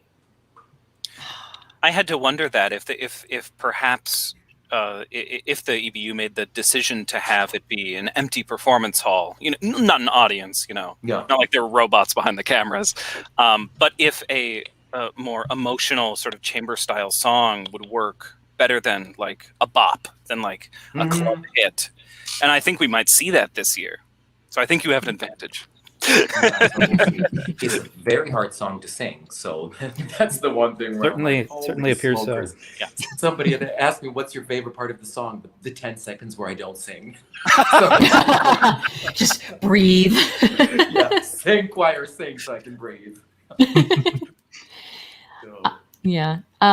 Arancia in the comments here, who I think introduced themselves as Bogdan earlier on, wants to know, what is your favorite line from your song, From Here I Stand? And my walls are down, my heart's in your hand. Where does that come from? What does it mean to you? It has been a teacher in New York that I was studying with. When he heard me sing first, he goes, "Boss, you have one of the most beautiful voices that the world has not yet heard, but neither have you." Because he goes, "I don't know you, but I can tell you that you're a warrior and you've put up so many walls to survive, but you don't realize that you've put those walls around your voice and your throat." So he goes, "My main mission with our journey together will be to strip you naked, so the raw voice comes out." So that's where the inspiration for that line came. My walls are down. I'm finally at a point. And this, I went through COVID in November. So I think that 2 weeks of literally being just me and that self-love, the importance of taking care of yourself, I realized that I'm at a point in life where I have nothing to prove. I just have to show. So that's where that line is just cut the BS and just give me. So that's the reason why I can hardly wait to sing this on stage. We cannot wait to hear it. We can't wait to see everything all put together in this beautiful package that you've been putting in your head now for over a year, basically. Vasyl, how can people stay in best touch with you and keep tabs on your journey? If you want to share your social... Vasyl G, or Twitter. I'm starting to be more active on Twitter, but Instagram. Nice. Excellent. So are we. Again, 12 Points USA. Follow us if you're not already. Yeah. Yep. We're delightful. We're not biased at all. Oh. Hopefully you'll be able to come through the US more often, and our paths will cross. Planning to, and we're all can tell you that we're already talking about. I can hardly wait for the first time to sing Here I Stand, because it will be in the States with the back vocals. Oh my gosh. So, Can't wait. Well, if you ever come to Minnesota again, we will make sure that you're not staying in a funeral home next time. I promise you that. Very lovely funeral homes in this. Yeah, if you want a funeral home, we can probably make that happen. Yeah, we can make some calls. Thank you. Oh, God. Vasyl, North Macedonia, Here I Stand. Thank you a million times over. Thank you so much for stopping by. I know it's late over. Are you in Skopje right now, or? Yeah, I'm in Skopje, and we're at another curfew police hour, so we're not. Ooh. Oh, sorry to hear that. Oh, it's okay. He's got the piano and stuff. He'll be fine. You'll be fine. You're good. Yeah. Again, a million times, thank you so much for joining us. Get some sleep. It's probably late over where you are. And all the best of luck and run. Thanks for staying up late and chatting with us. Thank you so much. Oh, you're welcome. It's great to meet you. Thank you, sir. Ciao, ciao. Ciao, ciao. Yeah. And just he's fantastic. Everybody, that was Vasyl. He's so cool. Awesome. Lisa Lewis said in the chat, his life is like the plot of a movie, and it honestly is. Mm-hmm. It really is. Yeah. All right. Yeah. Are we ready? Are we ready for for another? Are we? Another? We are. Are we ever? Yeah. It's Ben. There we are. Everybody. Hello. Am I saying good afternoon to all of you guys? It's afternoon here. Yeah. For a second there, I swore he was holding up an old-timey telephone. I thought so too. I thought he was holding up like a candlestick telephone. It was like... All right, for those of you watching at home who aren't familiar with the fabulous Ben Robertson, a colleague of mine at ESC Insight, and also just starting a new venture, dabbling into Eurovision betting. What's the name? What's the name of the new venture? Yeah. There's a few of us who are running beteurovision.com, which we've started up this year to analyze the chaos, because the betting gods of Eurovision are just a roller coaster ride. Oh yes, I'm sure. Oh, it looks like we've been joined by Danny's cat, Midna. Hello, everybody. Hi, Midna. Hey, Midna. I'll tell you what, I've been given the stinky running order after Vastiel, haven't I? God, he talks so good. He's fantastic. And you have not been given a stinky running order, trust me. No. No. He was We will be second, disappointed, though, if you don't tell a beautiful life story. So, no, we are thrilled to have you here. John is asking if that's the Melodifestivalen trophy that you're holding. Yeah. John's heard me sing. I think I'm quite a long way away from that trophy somehow. Oh, but you have been a lot closer to the Melodifestivalen experience than any of us have. That's for sure. You are a Brit, as people could probably tell by your accent, but you have been living in Stockholm or the Stockholm area now for how many years? My 10th year now here, yes. Oh, not so tough. So what has Mello 2021 been like? Because you had access to the mystical online press center, haven't you? Yes. So there's been very little press in person. There's a small number of journalists who get to go to the arena, but they can't actually see the stage at all. They're still kept in a back room, which has work tables, and they can go to the press conference, but they don't actually get to see any of the actual performances. They get to send in one photographer, I think, and that's it. So there's very little coverage on site this year. So instead, the coverage that most of the journalists have been following has been online. And it's been fairly successful, I would say, all considered. So we've been able to view streams of rehearsals and press conferences, and also like every Thursday when each of the acts in the heats is their first performance, they've put the photographs, great photographs, by the way, fantastic, that SVT provide. And also they have a video from the stage, so you can like see for 3 minutes just what's on the actual stage itself, and also a TV view for 3 minutes that we would see through the cameras. Okay. So you get exactly what you need to cover the songs and the contest in that sense. What you do miss out on is lots of the storylines and the glam around the contest. You know, when it tours around each of the different cities around Sweden, each of the cities has an opening party, welcomes people, like all of the mingling and the like just asking questions and getting to know composers, dancers, that whole sphere of Melodifestivalen, and because that creates stories in itself. I forget that it truly is a nationwide contest. Oh, absolutely. And what you get a really different feel as well. When you go to Stockholm, Gothenburg, and Malmo, these are big cities, so it's a part of what always happens every year there. When I went last year, I did the full tour last year, and we went to Luleå for Heat 3. Oh, that's way up there. Yeah, it's near the Arctic Circle, town of like, 40,000-50,000 people, and like the difference there when you saw how the contest took over the entire town. They had a sports hall booked for like, you know, SVT's children's entertainers came down near the show.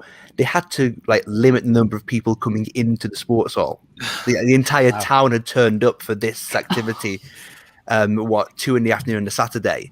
Like it's, you know, and when I remember did an article for Insight about this, and when the show comes to small towns like that, it's like the biggest economy boost for that town the entire year. Luleå's held it, I think, twice before in the like 20 years of Melfest. You know, all the hotels are booked for that weekend. Like this is as big for Luleå to host a Melodifestivalen semi is for like, you know, most cities to host a Eurovision in the scale of things. Yeah. I suppose so. Yeah. Speaking of Insight, I'm terrible at segues, but Ewan from Insight is here. Hello, Ewan. Hey, hello. Family reunion. Did you know what happened to the man who invented the Segway? He fell off of it and died. Yeah, he fell off a cliff on his Segway and died. That's true. Good news is the Segway stayed perfectly vertical all the way through the fall to the bottom. Good afternoon, good morning, good evening. Wow. My God, you and I've missed you. Good stuff. Is that? Oh. Okay, for those of you watching at home who are wondering what this mystical beverage is that Ewan is flaunting in front of me, that, my friends, is Kinney, which is the elixir of life for the people of Malta. It is a bitter orange soda, kind of a first cousin of Kinoto, if you're familiar with that. It's orange, it's marmalade, it's cold tea, a dash of ice, a dash of lemon, just a tiny, tiny hint of aniseed put through a soda stream. It's magic. And the Maltese delegation know whenever they come across Ewan to they basically... better have a bottle of Kinney and some twisties, or they are not getting a good review on Jukebox Jury. Exactly. And that, my friends, is Eurovision diplomacy. I was going to say, what do we have in America? We have root beer. That's it. Yeah. And everybody hates root beer. I love root beer. From you haven't you have In-N-Out Burger. Not in Minnesota, we don't. Some of us do. God. The western half of the country does. Yeah. Texas has one. That's the western half. Texas does. Just about. The I-35 goes down the middle, doesn't it? That's true. That's true. You know too much about this country. He's here alive. But Austin now has an In-N-Out Burger and an Ola and his barbecue. You know, the American Song Contest is getting very close to having all the required elements. They just need Christer to be free to take up another. Oh, yeah. Oh, wait. I've got a comment from Lisa in the chat who says Kinney is vile. I'm going to put this one up on the screen here. Oh dear. Counterpoint. No, I guess it's the takeaway there. I don't know. Well, I mean, I've had it. Derek, Eric, and Danny, you haven't had this yet, have you? Oh no. All right, I'm gonna have to see if I could source this. This is my first day hearing about this. Oh, yeah. There's a mail delivery in Canada that will do 24 strong crates down to the US. You'll send me the link later for that, yes? No, I'll send it to you just now. We got to get some of that Mons. What did Mons do? Some sort of. Yeah, Mons Prosecco. Mons. That's right. Prosecco. Yeah, we got to get some of that too. Of course, he'd be Prosecco. Yeah. So Ben, as the one of us who is currently in Sweden, have you had the Mons Prosecco? It's currently only an orderable item. So you may be aware that we've only can order any strong alcohol from the state-owned shops here. Systembolaget, yes. Systembolaget. So to buy the Mons stuff, I've had a little look at it. I'm not going to pre-order an entire box of the stuff, but when it comes into the shops as normal, I will pick up one of them. There's I think Pernilla Wahlgren has a bottle of something bubbly as well, and there's a few Schlager ones that have their own drinks. So if when the world's a better place, have some people around for fingers crossed Eurovision party or whenever the next one is, I want to have a collection of these ready on the go. I think that would make some incredible YouTube content, a comparative tasting of various Schlager beverages. I would absolutely be down for that if it was possible for me to travel. Lovely. So for everybody paying attention, it's Mr. Joe Sherry at Right Choice Food Distribution in Ontario, Canada. And you can reach him at Joe Sherry, JoeSherri at Rogers.com. And he will source you Kinney if you're in the North American continent. Oh, that's my CBS continent. cares. The more you know. All right. So for those of you who are watching in the chat, and don't know these two gentlemen. Of course, I've worked with them at ESC Insight for many years now. Let's go back to the beginning for Ewan and Ben. What were your earliest Eurovision memories? What were the things that kind of hooked you in? I think for me, I remember being at a friend's house back in I'm going to say it was 97. So I vaguely remember looking at the TV and seeing the stage, but then we didn't watch it. I'd have been a small boy. We ended up playing Lego or something in the back of the house.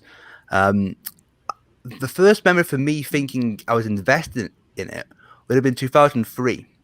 Because in my Spanish class, we had to learn Dime. And I still think Dime is a really cute little pop number. And that was the year I had a TV in my bedroom for the first time, and I'd snuck upstairs and I put it on with this volume at 1, just to sneakily take a peek, because I don't come from a Eurovision family. And I remember watching that. And that was my first like insight into the song contest. And then, you know, I'm the kind of person who loves my data, loves my flags, loves my underdog stories, and Eurovision is just full of that. What about you, Ewan? I now have a very slight problem with this, which is I know that it was Bardo in 1982. And the two reasons I know that is I wrote that down before everything kicked off for me going and covering Eurovision back in 2008, 2009. And I still have One Step Further on 7-inch single.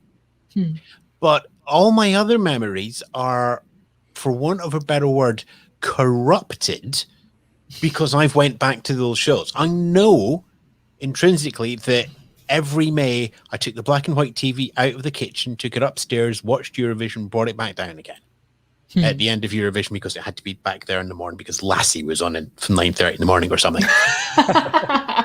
I know I did that because I have memories of doing it, but I don't really have memories of watching any of those shows while I was growing up. I have memory of all those shows now, and if I suddenly go, oh, I remember watching that, it is a false memory. It's like that film where Shaq is a genie. It doesn't actually exist, but everybody is convinced it does. That's the one. Shaq is the genie. Shaq is. You're thinking, is the one. It's Sinbad. Sinbad's the one that's not. You've Mandela'd yourself. You've Mandela'd yourself. It's the double Mandela. Oh God. It's the recursive Mandela. It's a spiral into a. Yeah. What's the effect for when you get the Mandela effect wrong and it turns out that it's just an actual thing? Is that just? I think it turns into the Forever War. I guess that's also just reality. One person gets a deep cut. Congratulations. Yeah, it's called reality. Yeah, it's just truth. So I know Bardo was there, okay, because that's why I would have asked to get the single. I don't remember Bucks Fizz the first time around, and given age, the chances of me doing that are very unlikely. I suspect what happened is I saw Bardo on top of the pops and went, what are they doing at the weekend? I'm going to watch that. But again, that's me back engineering. So the answer is probably it was there all along. And it just kind of sat there and grew and grew. And I can remember my last Eurovision before it all kicked off, which was 2008, because I was watching with my wife. And I turned around, and Charlotte Perrelli was about to sing Hero. And I turned around and went to my wife, watch this. A lot of people think it's going to win. And a beat later, Terry Wogan said, watch this. A lot of people think it's going to win. It's just like Terry. Yeah, by about the satellite delay time. I'd been podcasting other stuff before that, and I'd had a message from the press room at the EBU about 3 hours before that saying, pop your head around the corner and say hi to. I said, I'd love to, but I'm going to train back to Edinburgh from London. And I just got the message going, oh, okay, well, we'll see you next year then. And I just went, oh, yeah, I could go. I can get somebody. Oh, Russia's one. And then late March, the Stage, which is the theatrical newspaper here in the UK, turned around and said, we need somebody to write about Andrew Lloyd Webber at Eurovision. You like Eurovision. Do you want to go to Moscow? We'll give you some money. All right, then yeah, let's do that. And I'll keep on doing my personal podcast while I go up there. And there is actually an alternative commentary from 2009 done at the back of the press room. And no, I'm not telling you where it is, but yes, it is online. All right, people. Yeah, folks in the chat. Start hunting. Start hacking. Your mission is clear. Yep. So, question for both of you, because and I obviously know you've done Melodifestivalen, and I'm trying to remember which other national finals you have done beyond Sweden. There's that one where you love the beaver. No, there's many with the beaver. Me and the beaver have a annual relationship, Ewan. I know. Well, this brings me to my question, which I think you've just answered. What have been some of your favorite national final moments that you've been in person for? And I think I'm now kicking myself that I'm not wearing my Riga Beaver T-shirt at the moment. I'm now going to make Snowflake. Make Snowflake. Take that. Take the duct tape. I don't know how to say this next bit in English. I don't know. All right, I apologize to everybody in the chat who have no idea what is going on, but if you remember a couple years ago, Latvia graced us with the ad break beaver. Instead of showing us a commercial, Danny's face right now. yes, I'm gonna put it up on screen in a second. Okay, please. Instead of showing commercials, as we often do see, like I love watching, Italian commercials during Sanremo. Latvian TV decided to cut to their in-studio warm-up act, which was a guy in a giant beaver costume. And Eric, whenever you got that picture, that would be fabulous. Here it is. Hey! I mean, The greatest thing was I suppose the European beaver looks slightly different from the North American one, but this is beyond the pale. Yeah, they're 6 feet tall and they rap. And Ben, you did the interview. You got your hands on the beaver afterwards, didn't you? we were locked away in a little secret room. Actually, it was like the day after. We edited a proper interview, and there's a great picture. There's a great picture of you dominated by a beaver. It's afternoon over there, Ewan. Haven't been at the watershed yet. It's not, the watershed. yeah.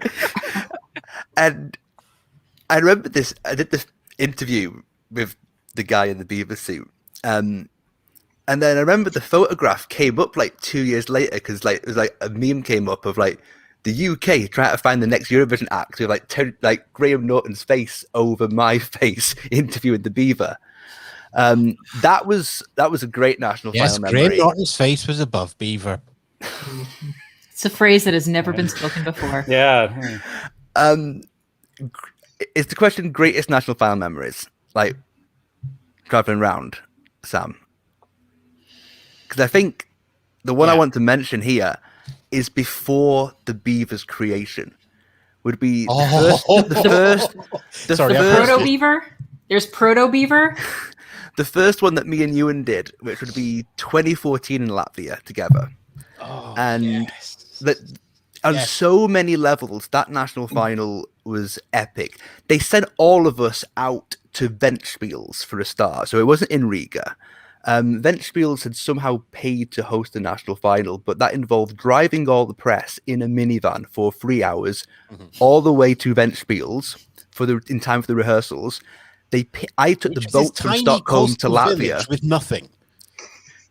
There was one restaurant open, wasn't there? There was one, yeah, and it was about 45-minute walk away, and we got there first because I think we left a little bit early, and then everybody else just sort of drifted in, going, "Oh, we found somewhere to." Oh, everybody's here already. I got off the boat from Stockholm to Riga. The minibus was waiting outside the port to pick me up as the last person, and then we drove off. And all the Latvian press were looking at me like, "We have to wait like half an hour here in the car park for you." Get to Ventspils. And you forgot, we got to stop at a coffee shop in the middle of nowhere. There's just this long deserted road, like that middle bit in Smokey and the Bandit, and there's just this tiny hut that served coffee, and they just stopped and went, "Coffee." And we filmed Jukebox Jury there. Yeah, we did a Jukebox Jury there. I think that was one of 2 times that we had Will from Wee Wee Blogs on a Jukebox Jury. And the only reason we got him was because he was stranded in the middle of Latvia at the side of a deserted road drinking coffee. Let's do Jukebox Jury. Okay. Just get me out of here. I'll do whatever you want. And we get to Ventspils, and we see the rehearsal, and all seems fine. We then have this like weird moment of like, I mean, like from an insight point of view, it was great to be there, but like just like history before your eyes, because this was one of the days in Ukraine when, there was all the stuff happening in Maidan. Oh, that's right, of course. And the first act comes on, and it's Ralph's from PER. I remember this. And he has the Ukrainian flag on, and I'm like, Ewan, what do you see what I see? And then he changed the whole like lyrics of the song for the final 30 seconds to be all about that. Smash a cello on the stage, and there was 3 other acts that night that in some way did a pro-Ukrainian protest like during the broadcast. They broke the guitar, and you have one of the splinters, Ben. One of my favorite like like, you know, you have accreditations and little bits from Eurovision memory. My favorite one is I have a little piece of that cello up. Have that framed put in a shadow box. Yeah. So, and then you want to carry on, Ben? Yeah. Through all of this, you have this. I mean, you've just seen Melodifestivalen. This here was a more dead cert going through to the final. We had the song that had just been voted the Song of the Year in Latvia by Dons performing. Oh my God. It was meant to be a procession. He gets through the super final with Samantha Tina as well. And this group of, like, I don't know where they came from, how they met each other. Ala Zemniecki, who stumbled across, wrote a song, and accidentally ended up in the final three. And then they had that song was called "Cake to Bake." Everybody, for those of you who are completely up on what this Emmy was. Aware. If you couldn't tell by my gleeful, and we're still like, okay, it's amazing it got there, and like, this is like, they've got through this far. This is the hero story. Yeah. And then the crazy thing is, in Latvia, they had the televoting scores up on the screen every 5 minutes during the super final. And Dons was ahead by a good, I mean, it's not many votes in Latvia, but it was like, you know, more than double the others. And then Ala Zemniecki performed last, and it kept catching up and catching up and catching up. And it was behind with just a couple of hundred, like 2 minutes to go. Yeah, I've got the vote scores here, Ben. They closed the voting, and then I think they won it by 80, and only because Ala Zemniecki beat Samantha Tina in the jury, because it was still half jury and half televote in that. They went through, and like the audience was just in what? Like like a celebratory, like, David Goliath story, but like, how did that happen? And I've seen one of the comment, but Ben, can I pick up the next bit? Sure. Yeah, because we're effectively in the bit where you would find Stadler and Waldorf if it was the Muppet Show Theatre. We could see everything. And the Muppet Show Theatre is bigger. This was a tiny little gym hall. So they've got the three acts for the super final on stage. They've got Dons there, who's just looking inscrutable Latvian, like he's actually pretending to be Finnish. You've got Samantha Tina there, who is on her third dress of the evening and has another 4 in the cupboard, so she can change into them for the winner's party and everything else. And you have Dons. You have Ala Zemniecki just looking, what are we doing here? This is we're going to wake up now, aren't we? And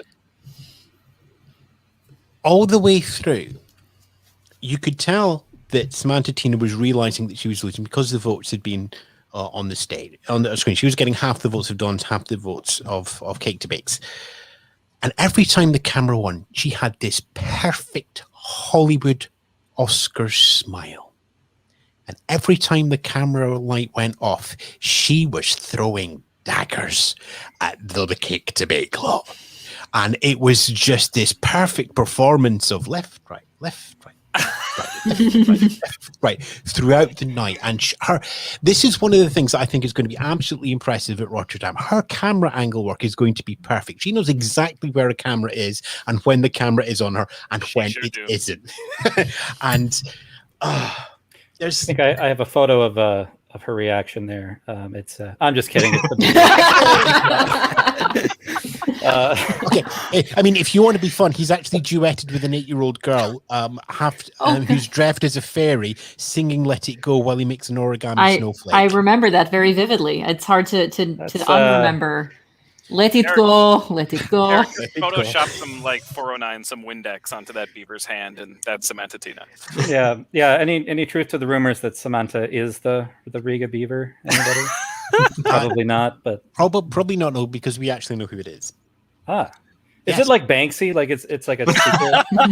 No. Actually, it's Michael Keaton. Oh, yeah. If you just go up to him and go, "So you're Michael Keaton?" He goes, "No, I'm Beaver." He's method. Very much, yeah. What national final? See, here's the thing. I've probably been to more national finals in Eurovision. Well, I mean, just numerically, there are more national finals. Yeah, Yeah, I've not been to all of them, Sam. I mean, so self-cloning, it's on the way. What's the maybe? What's the smallest national final then? Moldova. Probably Moldova. That's the one where they forced me onto Question Time. Yeah, they have a weekly debate show that goes out on Saturday night on the sort of topics of the day and the impact on the Moldovan people. And it's like question time. Yeah. And after their national final, they decided that they wanted to have a little bit of talk about Eurovision and music in Moldova. So they found a Eurovision expert and threw him on the panel.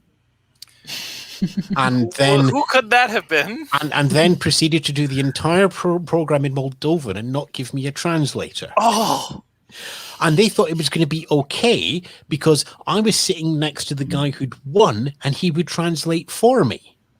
And that was it Ed? It was Edward Romanuta, yeah. Yeah, Edward Romanuta. And he'd been speaking perfect Moldovan right up until he won the vote and was given the Moldovan ticket. And then he refused to speak anything but Russian for the next 3 months. Well, so yeah, that one was. Well, how's your Russian then?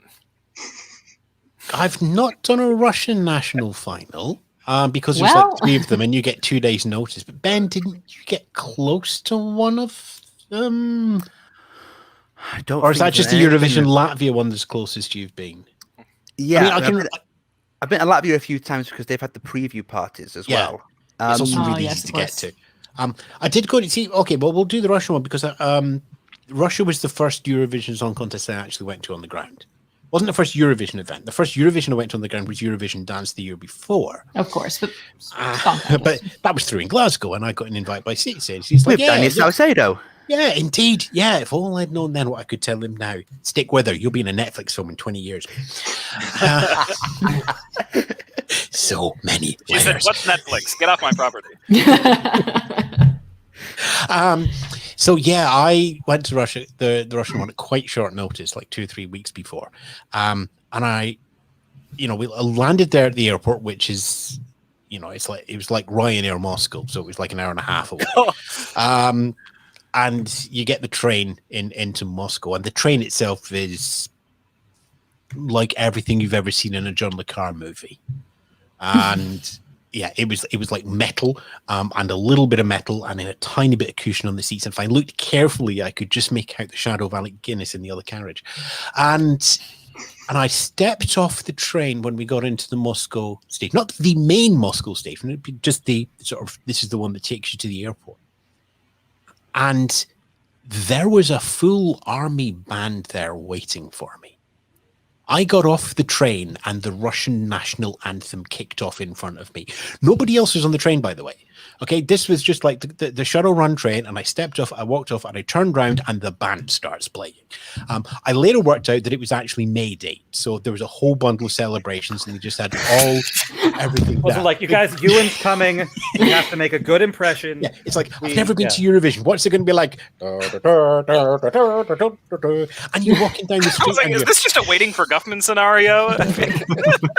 And it was. It's like you leaned out of the youth hostel that I found, where all the doors were unlocked and I didn't see the manager for 4 days. I walked in and the only person that was there I eventually discovered was from Outer Mongolia, and he just kind of like waved at a door. And that was me for 3 days. It's like, I'll stay here. I'm taking all my kit with me to the... And you walked out, and of course it's May Day, so all the tanks are driving past, and you've got I'm like about 5 minutes walk from Red Square at this point, so you've obviously got all the land-based missile launchers trundling past as well. There's a McDonald's just across the road from me, so that helped. It's not quite so different from America. Yeah, that's like the Palace of Versailles. Yeah, but because there's a McDonald's right next to it. Danny and I went there. We went to the Versailles McDonald's. Yeah. I mean, it still is the time where I had the greatest GPS nav system ever, which was I walked out the Euroclub at 4 o'clock morning and it said, turn left, walk across Red Square, turn right at Lenin's tomb, you've arrived at your destination. Ominous. And it's 4 o'clock in the morning and the sun's just coming up and there's the onion domes in the background. And I'm thinking, this is Hunt for Red October. I've seen this. I'm going to die. But that, for me, even though it was Russia, captured what Eurovision was. It was go and see something else, go and find another culture, go and experience it. And I think you get that more from national finals, and also, well, will probably agree with me, from junior Eurovision than you do to the main contest. I mean, it's like, if it wasn't for Eurovision, I would never have just went for a weekend trip to Moldova. I wouldn't have just decided, you know what, let's go to Belgium. They've asked me to be on the voting panel.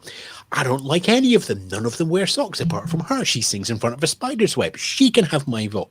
That's how we decide songs in Eurovision juries at national finals, folk. So the lesson is wear socks. Wear socks, yes. Wear socks. And we can talk about San Remo here, where I've done the entire week at San Remo on the ground, and that sealed my already huge love for that contest. I've never managed Irish. The UK national finals always feel a little bit weird when there are. Yeah, but we've been to them, and let's see. I did Albania. You did Albania? No. You did Albania. But was that the year after you nearly did Albania after the airline crashed? But you didn't think to check if it had gone bankrupt, and you would have had return tickets. Yes, I was going because my plan was to go Stockholm to Albania and then back to the UK and do FIC in the middle of that. Yeah. But then they moved the dates, and I was like, well, I may as well just go anyway. I booked the flights, no cheaper options for me. But there, I hadn't checked that the airline that I'd booked the tickets for had gone completely bankrupt. So like day before the flight, I was like, I'm not making that journey now. You're not getting home. You did. Then you did the year after. Yeah, so the 2015 December FIC for Stockholm 2016. How was that one? Yeah. What's the one I was about to? You were there for Anne Sophie. Yes, that's the one I was thinking of. So the Great Coitus Interruptus. Yes. I was. And on that note, everybody, we've been 12 points from America. Yes, so the German national final, where they had Andreas Kumart, who had basically tore a strip through Germany's Got the Musical Ice Skating on Ice talent show that year, and was pretty much a dead cert for the win. It was everybody had to send in 2 songs to the national final as well, much like Eurovision 56. And they went from 10 to 4 to 2 to the winner. And it was all very efficient, and it was all coming. It's live show, everything was done, and they got to the end, and it was Kumar versus Anne Sophie, and Kumar won by a country mile. But it wasn't the song he liked. He liked the other one, but he won by a country mile, and he just at that point, as everybody knows the legend, he just walked up and says, "Great, thanks very much. I don't want to do it. Anne Sophie can go. I'm off." Turned round and just walked off into the bright stage light at the back of the arena. Got places to be. And it's great. It was great because that is at that point, everybody in the audience who was just like, "We are so efficient. We're so good at this. We're so just like." Table flipped. And because we spent the whole show doing that, going, "What's happening now? They're doing this bit of the vote. Let's check the Wikipedia page. Right, they're doing that now. That's fine." So we've been going, "What's going on?" And they're all going, "Oh, it's perfectly fine." And special appearance by Aiko. And at that point, we're just like, "We know what's going on here." Hey, and nobody else did. That was the year where we did. Was that the year we did? No, the year after that, I did the German national final on the Thursday, the Austrian national final on the Friday, and then the Hungarian national final on the Saturday, and flew home again. And I think there was a brief point, I think in 2017, where it was just about possible to line up 4. But I couldn't get the flights to work for the Saturday to Sunday. So I've done 3 days on the trot of national finals, of different national finals. And that's going on. Yeah. Of course, there's another national final we've not talked about, Sam. Of course, I was trying to bring that one up. The single national final that I've been to. Now I'm in Germany. Now I'm in Switzerland. Now I'm in Germany. Now I'm in Switzerland. And I'm sitting there panicking, like, do I have to show my passport to somebody? No. Yeah. So it was the end of 2012 in preparation for 2013 when I took a weekend trip out to Switzerland to attend the Swiss national final, flying to Zurich. It was a event over in Kreuzlingen. I stayed in Constance on the German side of the border, where Ewan recommended a fabulous and tiny little hotel with probably one of the best hotel breakfasts I've ever had. And it looked exactly like a gingerbread house in every single fairy tale you've ever seen. It really did. I really thought that by the end of day 2, I was going to get pushed into somebody's, giant candy oven. And imagine what you think bread. Is a traditional German house hotel that you would see if it was that you would see in The Sound of Music. It was lovely. Yeah. It was truly lovely. I tried to gnaw on the walls, Eric. Yes, yeah. I can see what you're trying to ask here. Yes. But yeah, so I flew out for a weekend to attend a Swiss national final because I am insane. And in my addled, sleep-deprived, jet-lagged brain, I think I remember something about the Salvation Army performing and a man in a monkey suit. I'm pretty sure I dreamed that all up. I'll take a yellow. Yeah, and it was one of the greatest weekends of my life because I got to hang out with Ewan, and our friend Luke was there as well. There were Christmas markets going on because this was the middle of December in Switzerland, Germany, and the snow was just falling, and there was schnitzel and pizza, and it was heavenly, and I would kill to do it again. Go ahead. No, carry on, person above me. Oh, okay. I'm up here. So they had a national final in December in Switzerland? Yes. Yep. All of that is very weird to me. They were traditionally the first, and then you had Albania. Yeah, for a little while there, yeah. I was not aware of that. Yep. Yeah, there were about 3 or 4 years that they did one on the border. What Sam has forgot to mention here just hadn't gotten there yet. Do you want to do it then? No, you. I think we should cap off Let's this evening. Derek do it.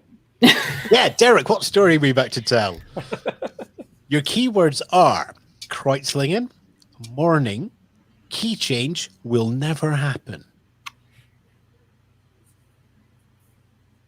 I know you've told me this story and I'm not remembering. That, my friends, was the day that Ewan showed me a clip of a song that we thought had absolutely no chance for Estonia. Winnie Pooh's Mea Kundimes Korsikova Selalati.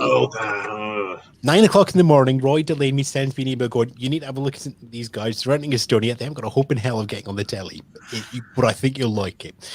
And it was glorious for 2 minutes of my friend Korskov is off to Latvia and he's going on the bus to translate the title. And then at 2 minutes, 10 seconds, the key change kicks in. And at that point we went, yeah, they're going for Eurovision. And it was truly one of the most awe-inspiring moments of my musical life. And one of these folks did Tartu this year, right? 2 of those folks did Tartu this year. Yeah. That's half of Winnie Pooh. Oh, Tartu. Yeah. And half of Tartu was in the Estonian delegation at 2016. Which one was that? It was the one we held in Stockholm. Right. No, which song? Play. Oh, okay.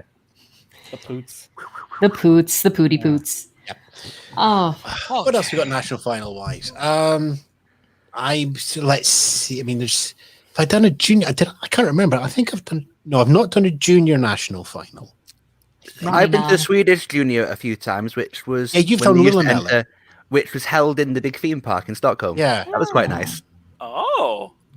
Yeah, outdoor stage. Like you've got all the roller coasters going around the outside as well.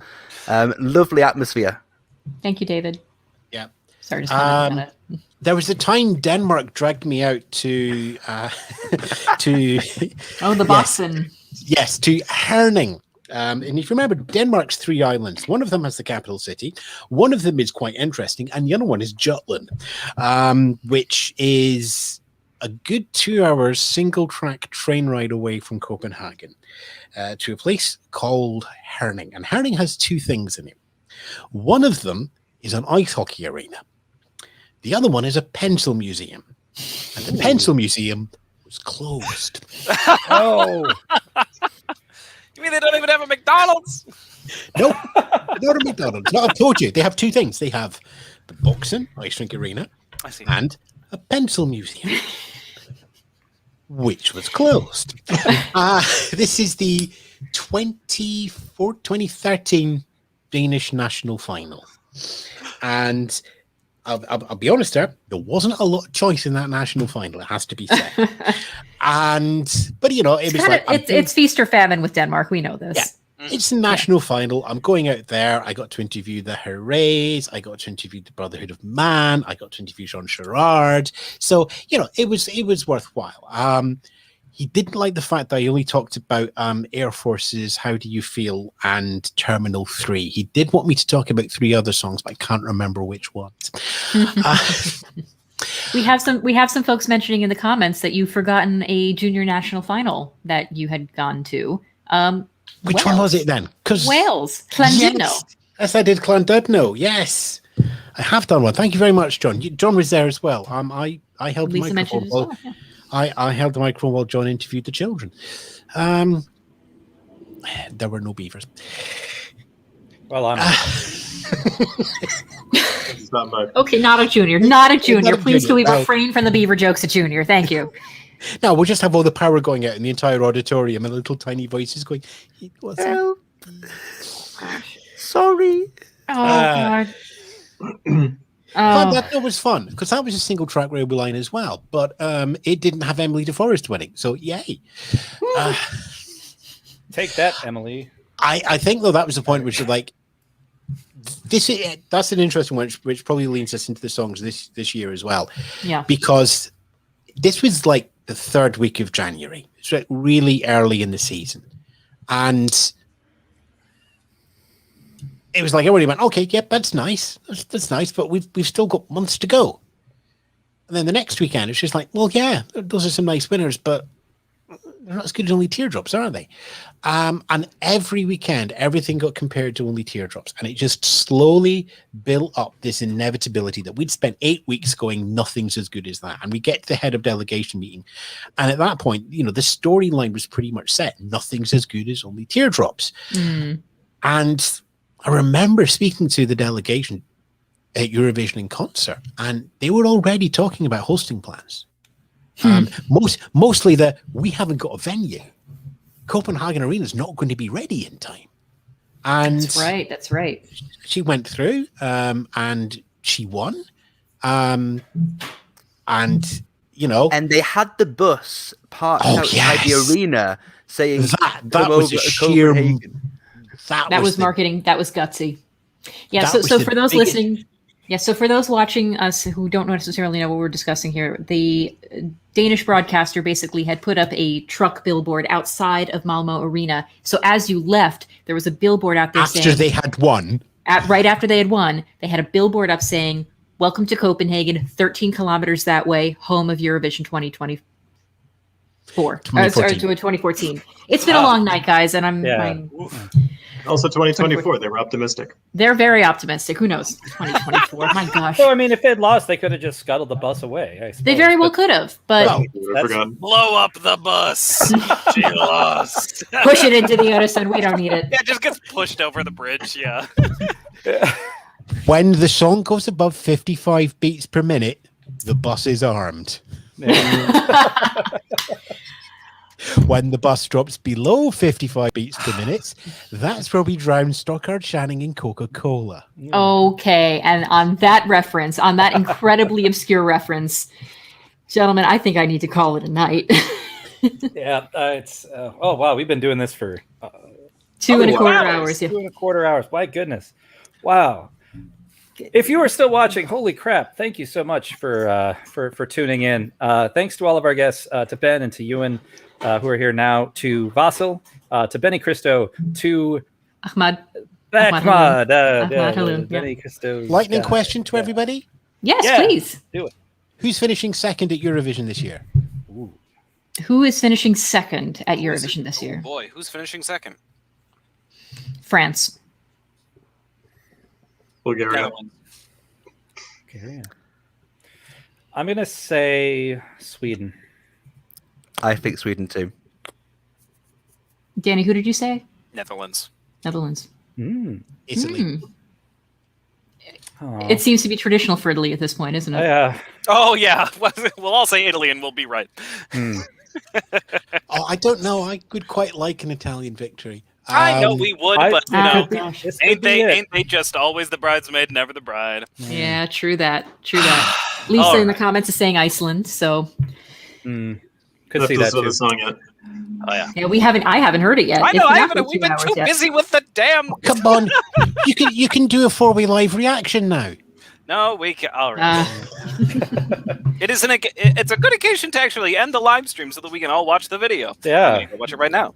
For everybody who has tuned in, thank you so much for joining us. This has been an absolute slice of heaven. We are so happy that you were able to spend your Saturday night or whenever you're watching this with us. And thanks again to all of our guests.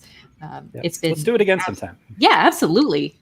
I feel like there are a million other stories that we're going to have to share with each other. So, everybody, can you hear them? It was that time we nearly got shot by the Azeri guards. Oh gosh, well, let's not talk about that. I would like to retain my sanity and my sense of being able to sleep tonight. But until then, everybody, until next time, folks, I've been Samantha. I've been Derek. I've been Eric. I've been Danny. And America. And Europe. Stop watching now. I've been Ewan. Hey, door. Bye. Bye, Ben. Bye, you.